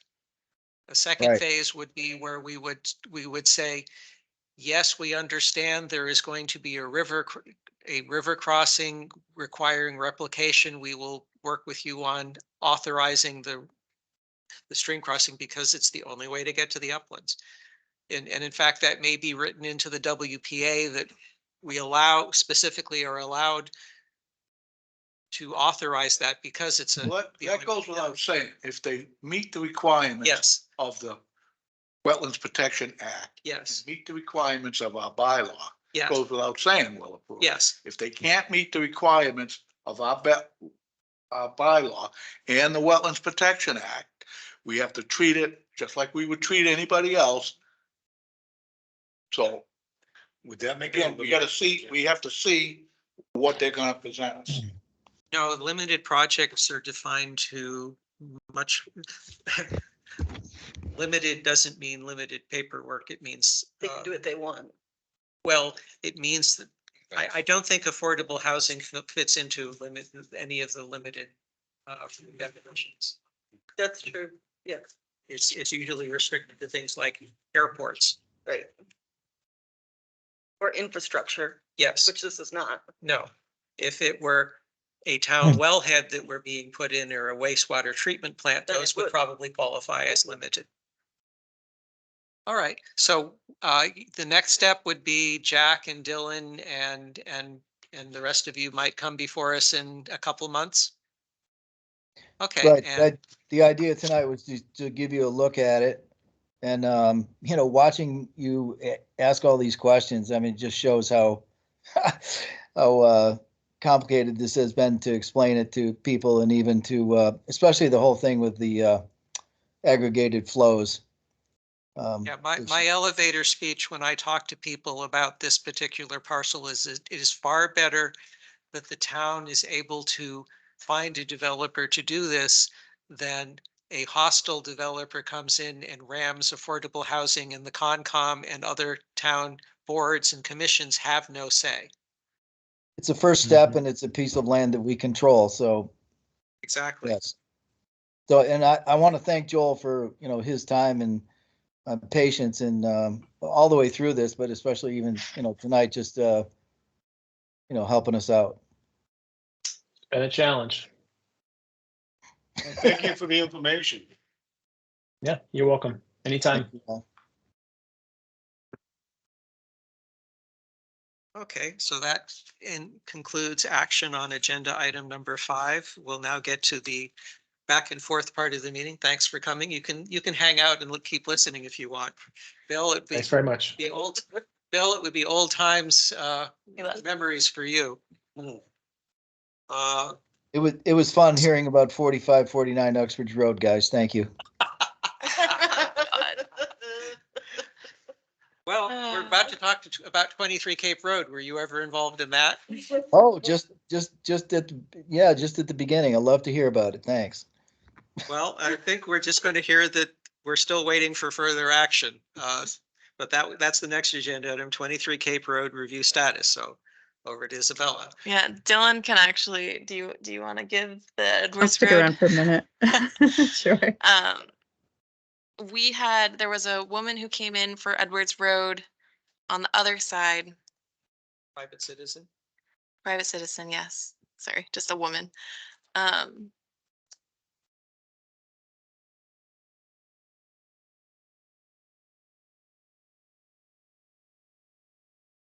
So the person who lives at 25 Edwards Road came in to the building department saying that her backyard is flooded and really high water. And so that's now two sides of Edward Road. Which one is 25 there? 25 is this one, Way down there, way. all the way down here on the other side of, It's far away from 23 Cape, but it is still close to Muddy Brook. And if I just jump in, I'll mention she has no knowledge of her neighbors complaining about water on the other side of Edwards. She came in completely on her own volition, just asking, hey, I think it's weird. Do you think it's weird that I have a lot of water? What's this gray area? Is that wetland area? that might just be elevation. Because I mean, for water to flood here, that's. Well, so we think it's high water, not flooding The water table. or runoff from the solar field. That's bringing the new silts down. It's not the silt, but this is Edwards Road these houses have been complaining of runoff from the solar field.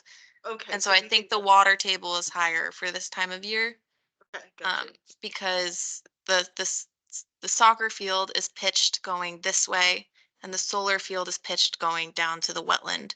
So I really don't think there's water coming off of the solar field this direction. Right, but for the whole water table to rise a couple 100 feet away. So the Board of Health septic inspector came and talked to me and Dylan, and he said that usually Edward Road is really high water table, especially for Cape Road. He thinks that any houses, if her sump pump was going off all the time, she may need to consider raising her leach field and having a raised septic system. They would have to So- hire somebody in the spring or summer to do some testing of their soils to see if this is a problem, because it would be a problem for their septic systems now if no one's noticed that the water table has risen in the past few years. So, question for you, if you don't mind.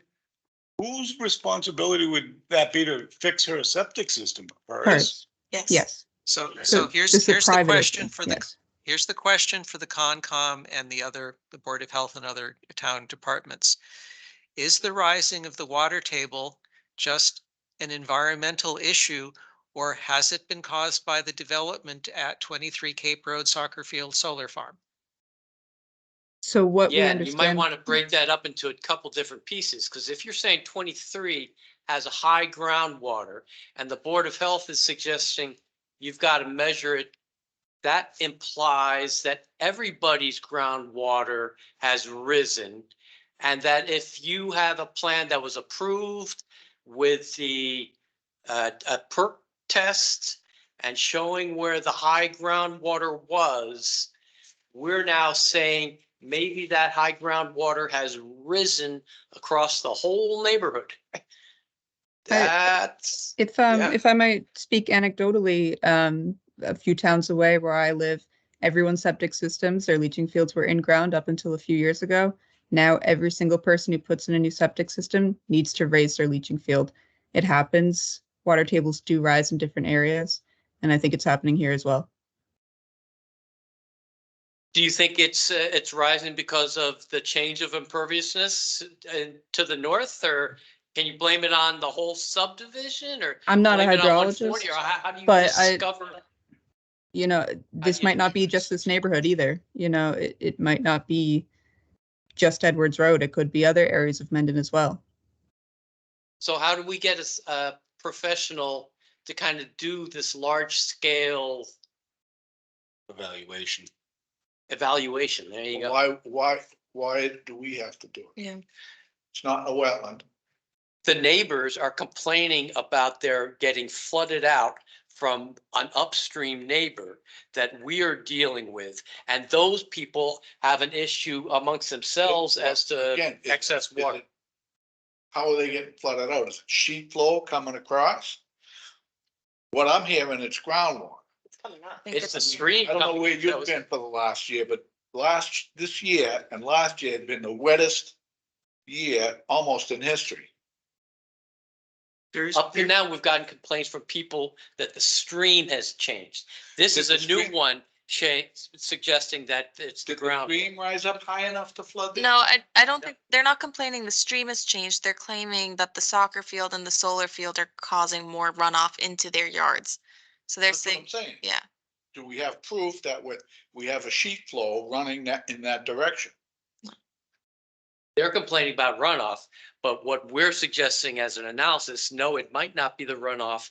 It might be the groundwater rising, which they're somewhat related. If you have more runoff, you have more infiltration and therefore higher groundwater, but yeah, it's complex. okay, here's my looking at the paperwork. We have there.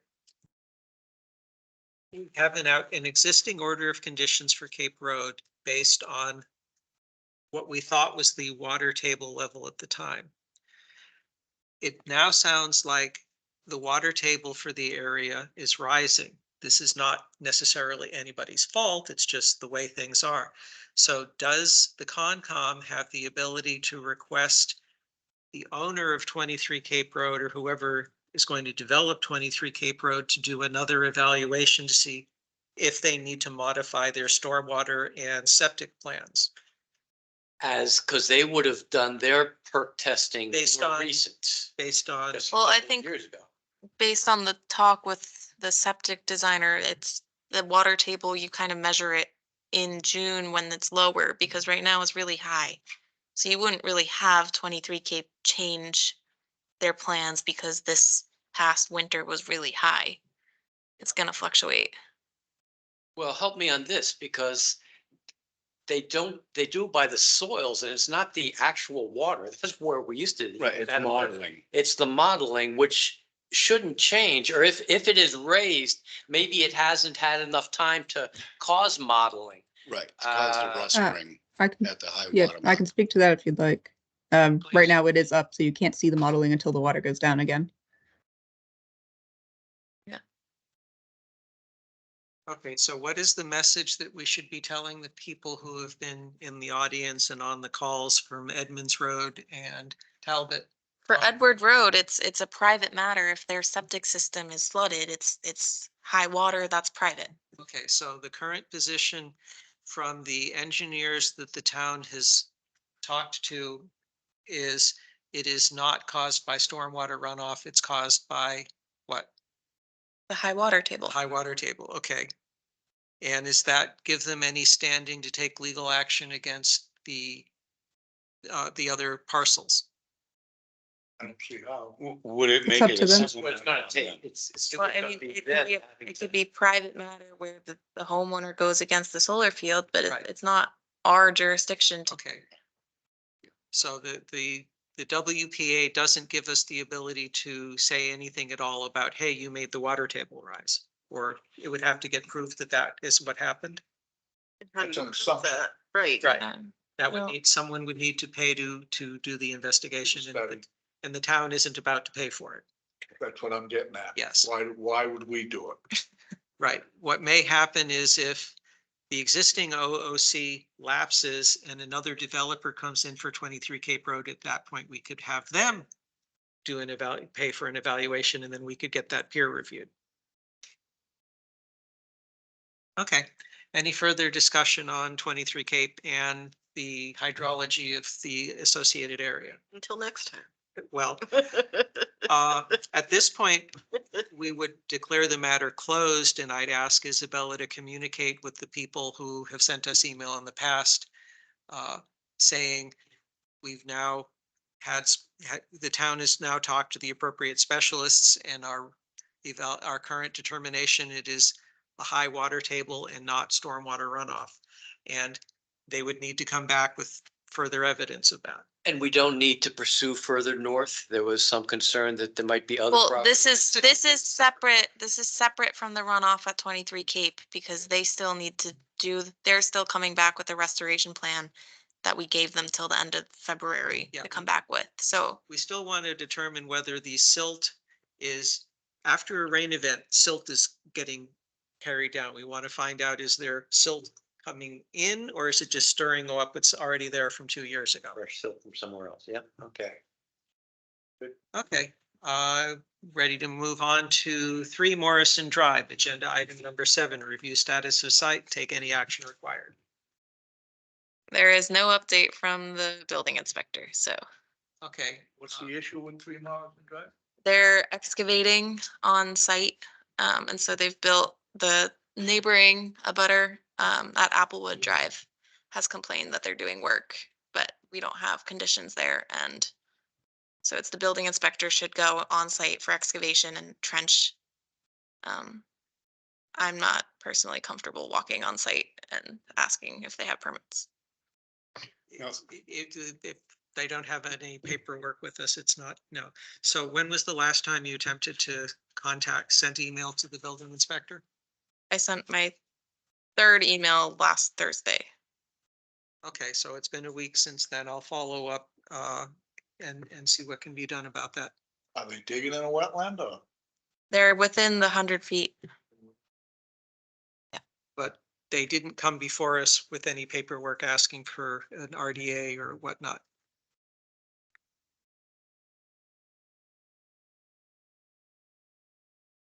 Okay, if you can forward me the mail you sent last Thursday, then I will respond and start stomping around with boots saying, we need a response, please give us one.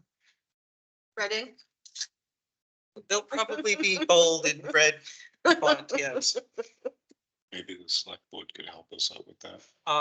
I've already discussed this with what the appropriate escalation path is, and I will be following what I was told to follow, yes.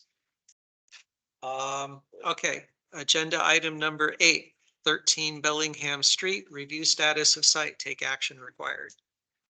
They still also have till the end of the month for their engineering plans. So Okay. awaiting. Did they end up by putting the hay in the ravines and whatnot? It is covered. I haven't done a second site walk. I can schedule that if commissioners would like to inspect the amount of straw.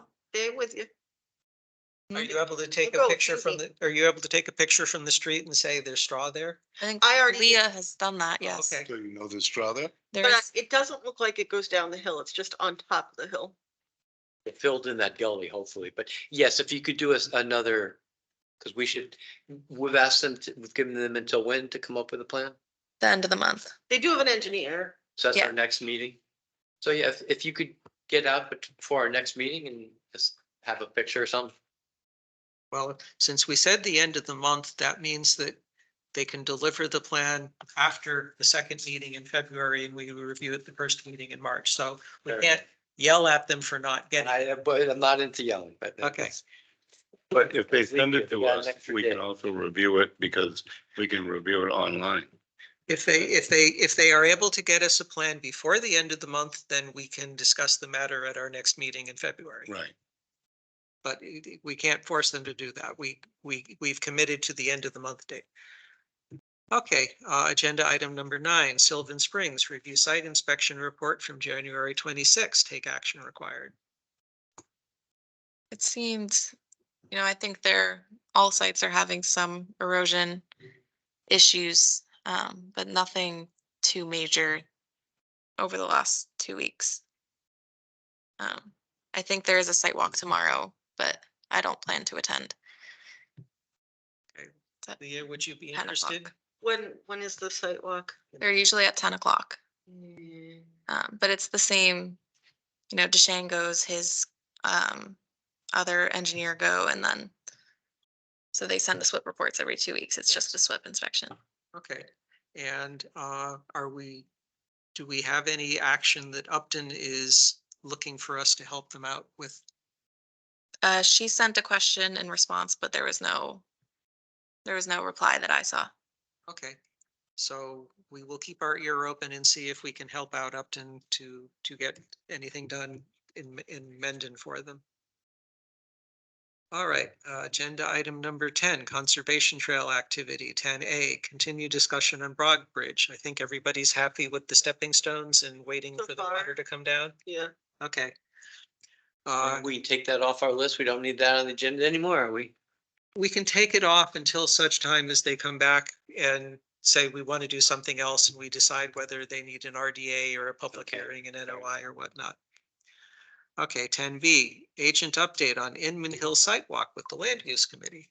Yeah, Anne invited me to walk Inman Hill. They're planning a new route around some of the fields on the conservation land, and so that's on their agenda for Tuesday. And as well as approving the signs for Meadowbrook Bridge. It's supposed to rain and snow Tuesday. Would they still do this? The site walk was Was last Saturday. Sorry, Meeting. their meeting is on Tuesday night. Peter, are you our ex officio member on the Land Use Committee? I am. Okay, so we will have one of those here update from. I can give you an update. So, Meeting, I can get. Yeah. so the next agenda should have an here update from Peter Coffin on Land Use Committee activity. Okay. Moving to agenda item 11 is conservation restriction activity. 43 Quizet Road, we were looking for budget quotes on work for the surveying pegs and stuff. So what's the status of that? I'm still waiting for approval to use the account. Who do I need to go poke at? Is this Jody? Well, I think, Treasurer? yeah, this is just, they're really busy, so it's taking Because time. it's budget season, okay. Yeah. And tax time. I don't mind bringing it up because in my mind, is this to replace those Yeah. markers? That is money that should come from the CPA because they paid for the markers to be put in the first place. So why shouldn't they pay for the replacement of the markers? Okay, when Jody's out of budget season hell, we can have that conversation. But, Well, I think the farmers should be paying for it because he took. well, there you go. But somebody made a motion to have us pay for it. Looking at you, Peter. Yeah, Well, I think the I'd always said that CPA should pay for it, but I just want to get it going. Yeah, we do need to do that because we've got to see if that building. Yeah, he's Is it the waiting, right or place? he's not. It is not it's not a fast moving disaster the way Uxbridge Road or Yeah, some other that's site true. or the Boris and Under Drive issue control. or so. Yep. That is true. All right, Lake Task Force, did you have a successful meeting? Did you do Gaskell? Oh, right, 11B, Gaskell CR. There's been some email back and forth between the state and the people submitting the CR. Is that this one or is that another one? has there been emails? I forwarded it to town council to review, so I'm Oh, awaiting okay. that. Okay, so you're right, that's a different one. Right, so we're still waiting for town council to hear on that. There's a third conservation restriction activity I'd have to check my email on, but we sent a CR, the town sent a CR to the state. The state said you haven't completed all of the forms and addresses and whatnot. And now today, Metacomet said, we don't think we had to because of some other circumstance. So we'll see how that one plays out. I'll talk with Isabella and see about getting that discussion mentioned. I don't get those emails. Oh, okay. I'll CC you. The reason is because the Concom said we support this CR activity, but we're not directly involved at this time until such time as the CR is actually accepted. All right, now 12, update from Bob Sweet about the latent task force. The task force met last week, I believe it was, last Tuesday. And we discussed the water monitor buoys and different avenues for that.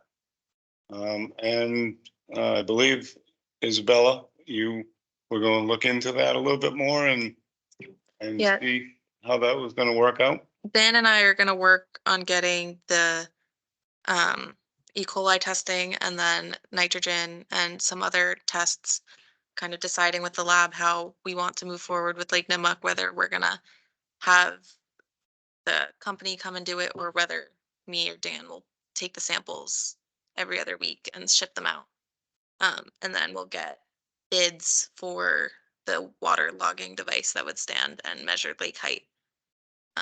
And so that then the next Lake Nipmuc meeting is scheduled for March, so we'll come back with those ready by then. I think was how our discussion went. Okay. Before we get to 14, a report on the next fiscal year budget. We have put in the town spreadsheet our request for numbers. At some point, the town treasurer and Isabella will be ready to make a presentation to FinCom. I would be participating in that. One of the items in our proposed budget for next year is increased training and our justification for that, and increased hours and our justification for that. So that is in progress. We'll know more about that when our town treasurer comes back and is ready to have us move into the next phase of that project. Agenda item 14, review and approve minutes. So in front of you should be a printout for January 25th, 2024, the one we had last time. Looked it over, corrected the typo. Anyone else have other issues or changes they wish to make? No. Okay, I'll now entertain a motion to accept.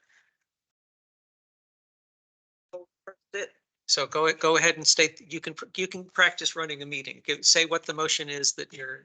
I approve the motion to accept the minutes. You make for the- June- you I make the make the motion to accept the minutes for.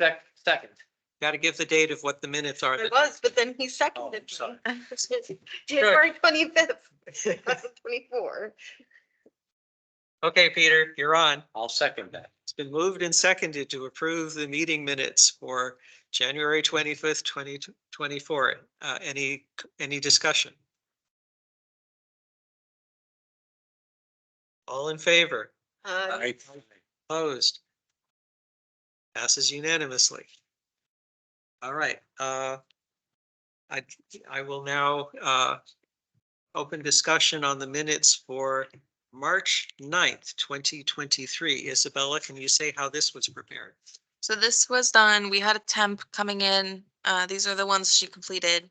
So this is, I think only Carl, Bob, Susan, and Mike, are those the ones present? I edited it a little bit. And yeah, that's all. I don't know, I didn't write them, so. Right. But the update for the temps, I now have a senior worker who is gonna do the backlog. And she's gonna start on the project next week. So the expectation is over the next couple of months, we'll fill in the backlog between last, when our previous clerk agent had to leave and Isabella started working on the minutes. So we'll be seeing playing catch up with a lot more of these in the next couple of years. So does anybody wish to wait until the next meeting to approve these, or are you comfortable looking at them now? Well, that's what I didn't know if members who weren't present, can they vote on minutes? Right, I wasn't here for this, so. It's like over a year ago. So I didn't know. I don't know. Okay, well, to avoid any question of I'll make that- a motion to approve the minutes. Okay, is there a second? Second. Darn. If it failed for want of a second, we would have waited until next week. Well, if that's what you want. Okay, so the discussion is, should we vote on this now, or should we wait until next week? Hold on, I'll get it off the table.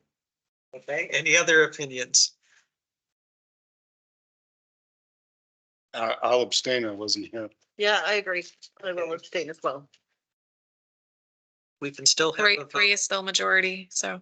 We can still, it doesn't, We have a quorum. yes.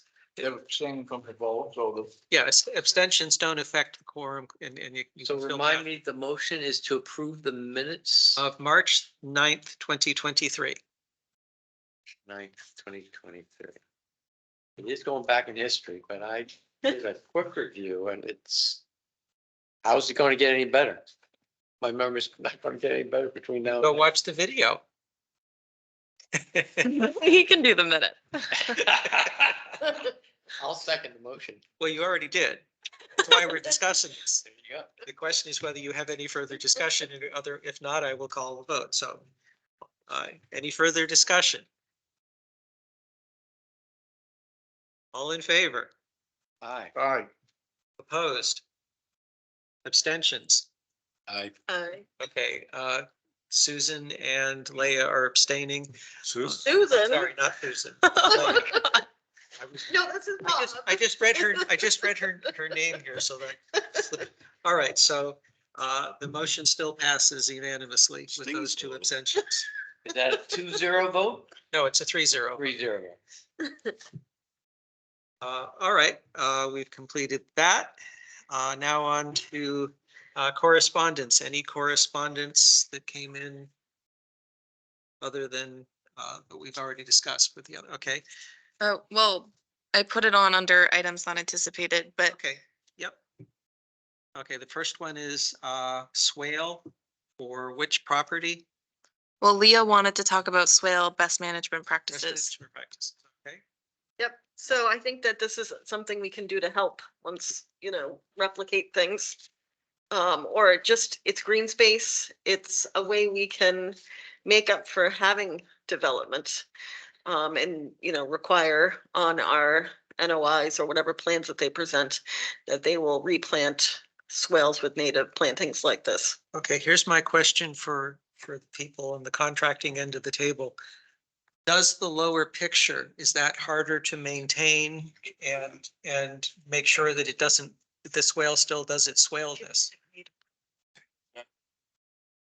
swale, that's question. or any swale that we're talking about, gonna be on private property.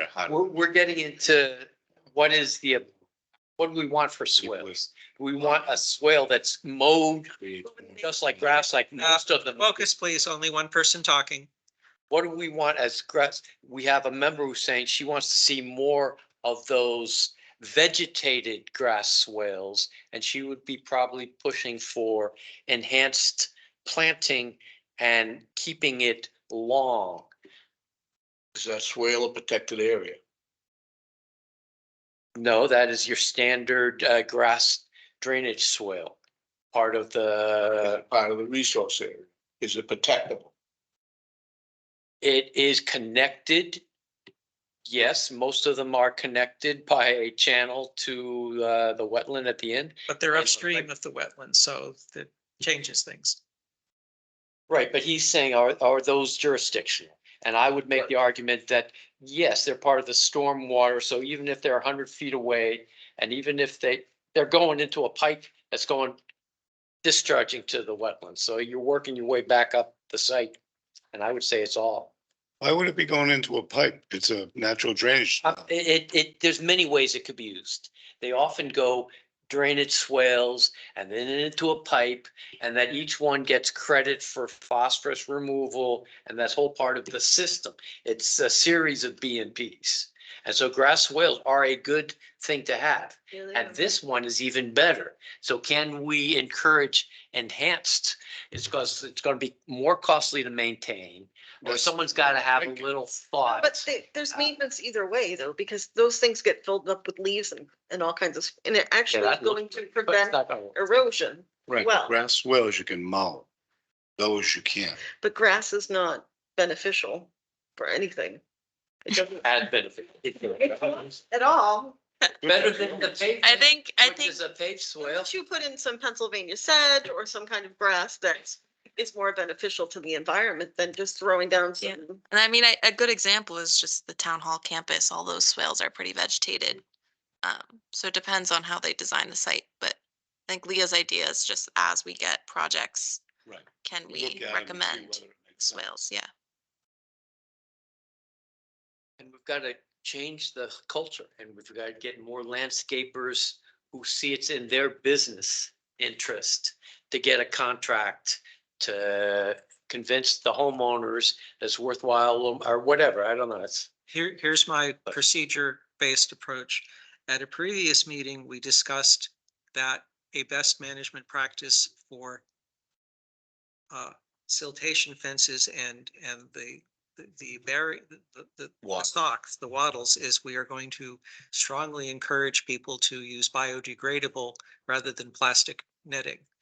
The question before us is, do we feel the same way in that when we have an applicant before us, we lean on them and recommend strongly that they have the bottom picture for instead of the top?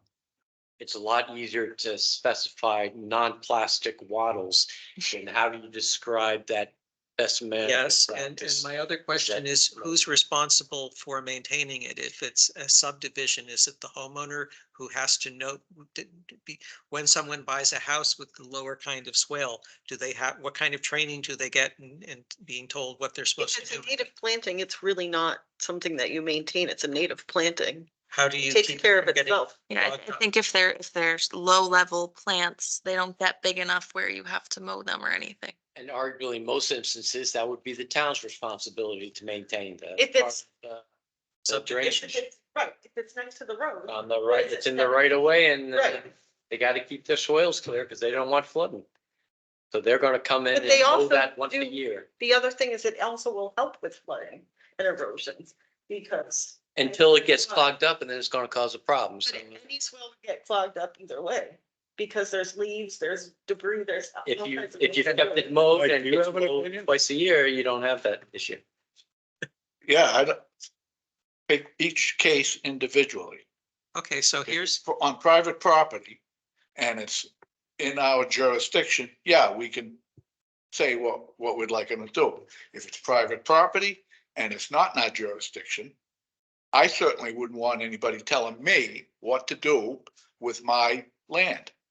okay, so here's, So let's respect the landowners here, Take it case by here- case. here's, case by case. here's what I'll ask Leah, if you can do it, and maybe you can get some of Isabella's copious free time. If, in order to have a best practice, we need to be able to be very specific about what we want an engineer to put on his site plan. In terms of biodegradable socks, that's pretty easy. Can you come up with language that would describe what the lower picture is that we could encourage an applicant to adopt in their site plan? Yes, and I even think that there's probably a seed mix that we could Okay. recommend. My goal is that at a future meeting, we adopt that as a best management practice. And that way we don't argue about it in front of an applicant while they're trying to get their project adopted. We can just say, here is a list of our best management practices. Biodegradable sock, this, put a barrier around the wellheads thing. That's one of our previous existing BMPs. And at some point, we may end up codifying them and adding them to our website, again, when Isabella gets the hours to do it. All right, so the action here is you'll come back with some more language that we can review and something in writing. All right, item number 52, Providence Street culvert.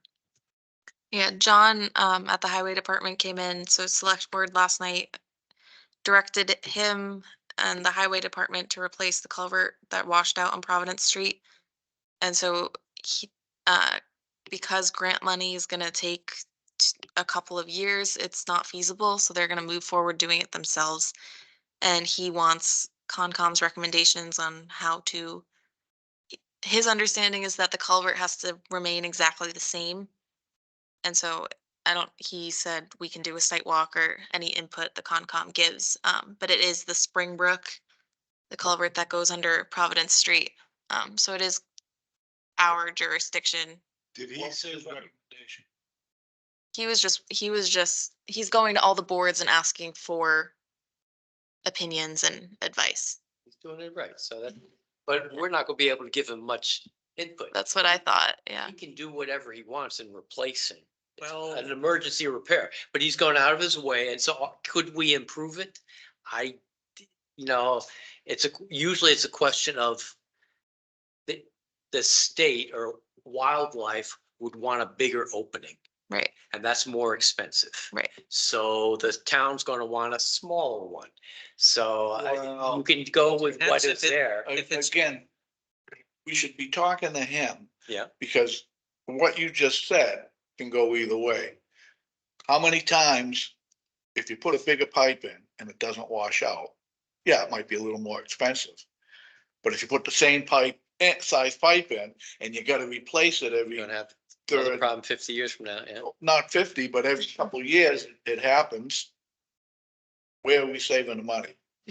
Right, so, Fix the but problem. who can make that analysis? That nobody in the town really. So it That- sounds that- like that- the Well, sidewalk- survey, the town highway department, he should have the background to say, hey, I want to put if it's a 12-inch pipe, it makes sense to put a 2-foot diameter pipe in. I think it's a bigger pipe than that. Well, whatever size. Right. But my question is, Whatever size it is, obviously didn't work. Right? Because it got washed out. is it a metal pipe or is it a concrete pipe? That's that's the where- question I have. He said he'd go on site walk with us if we wanted to, if we were going to provide recommendations. Yeah, Is it a pipe or is it a culvert? It's a culvert. Yeah. so And the then town, usually is there a bottom to it? Because That's what I was thinking, if it could be a bigger box culvert for the stream, it might be easier to go through. But it didn't seem like his understanding is it has to remain very similar, so I don't know how big of a change we could recommend. And I don't know. there is, I remember from my training, there is stuff about replacing an existing culvert under an emergency situation. And there are things you do and you do not want to do in that process that we can research. It sounds like a site walk is in order. When is your availability for a site walk? On the weekend? I'm tied up. The next 2 weekends, I'm going away on vacation. Well, well, when you in the drive down hospital. Providence, stop and look at it. Where is it on Providence? two, I haven't driven by it yet, but It got washed Just out. before Cemetery Street. On Providence Road. it's where they closed it. They closed the road down. I don't know. Remember they made Cemetery Street a two-way because you couldn't get to Cemetery Street off Providence Road from Hartford Ave East.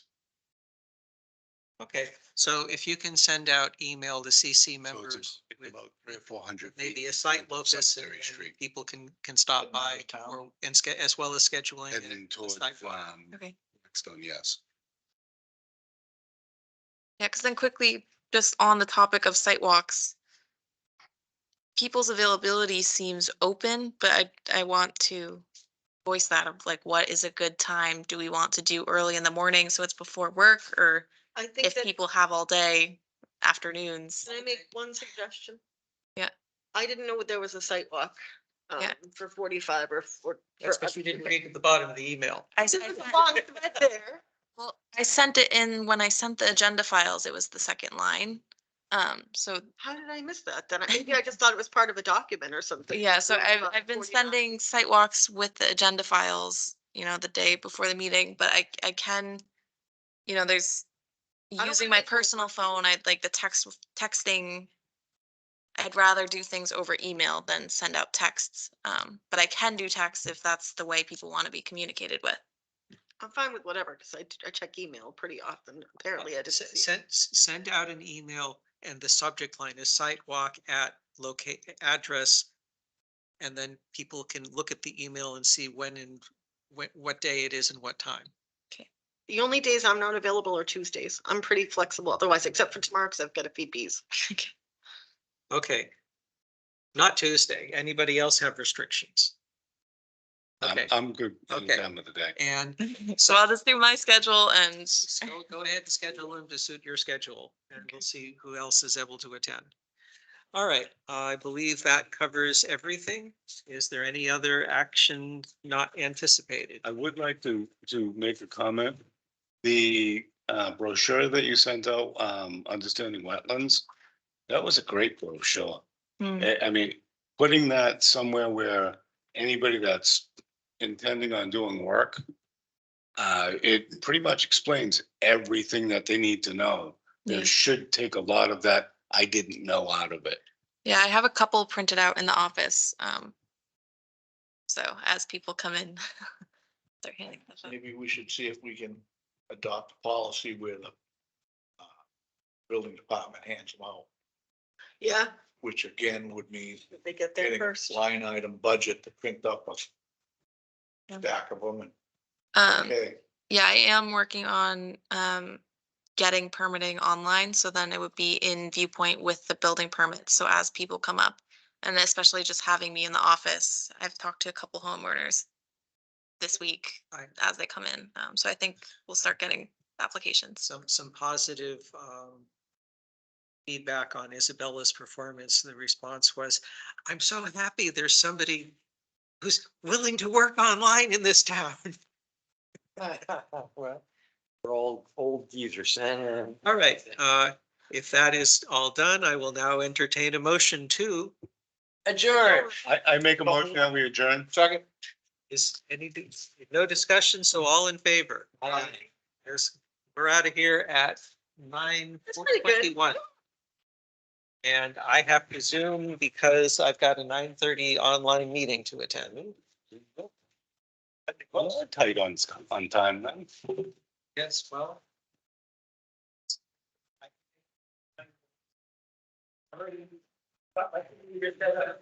So all I have to do is wake the screensaver up and push the button. Oh, I wish you luck with your meeting. Yep.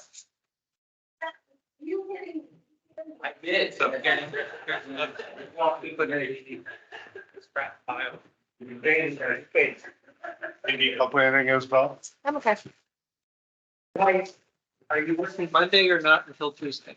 Not till Tuesday. Okay, I will do the. Thanks.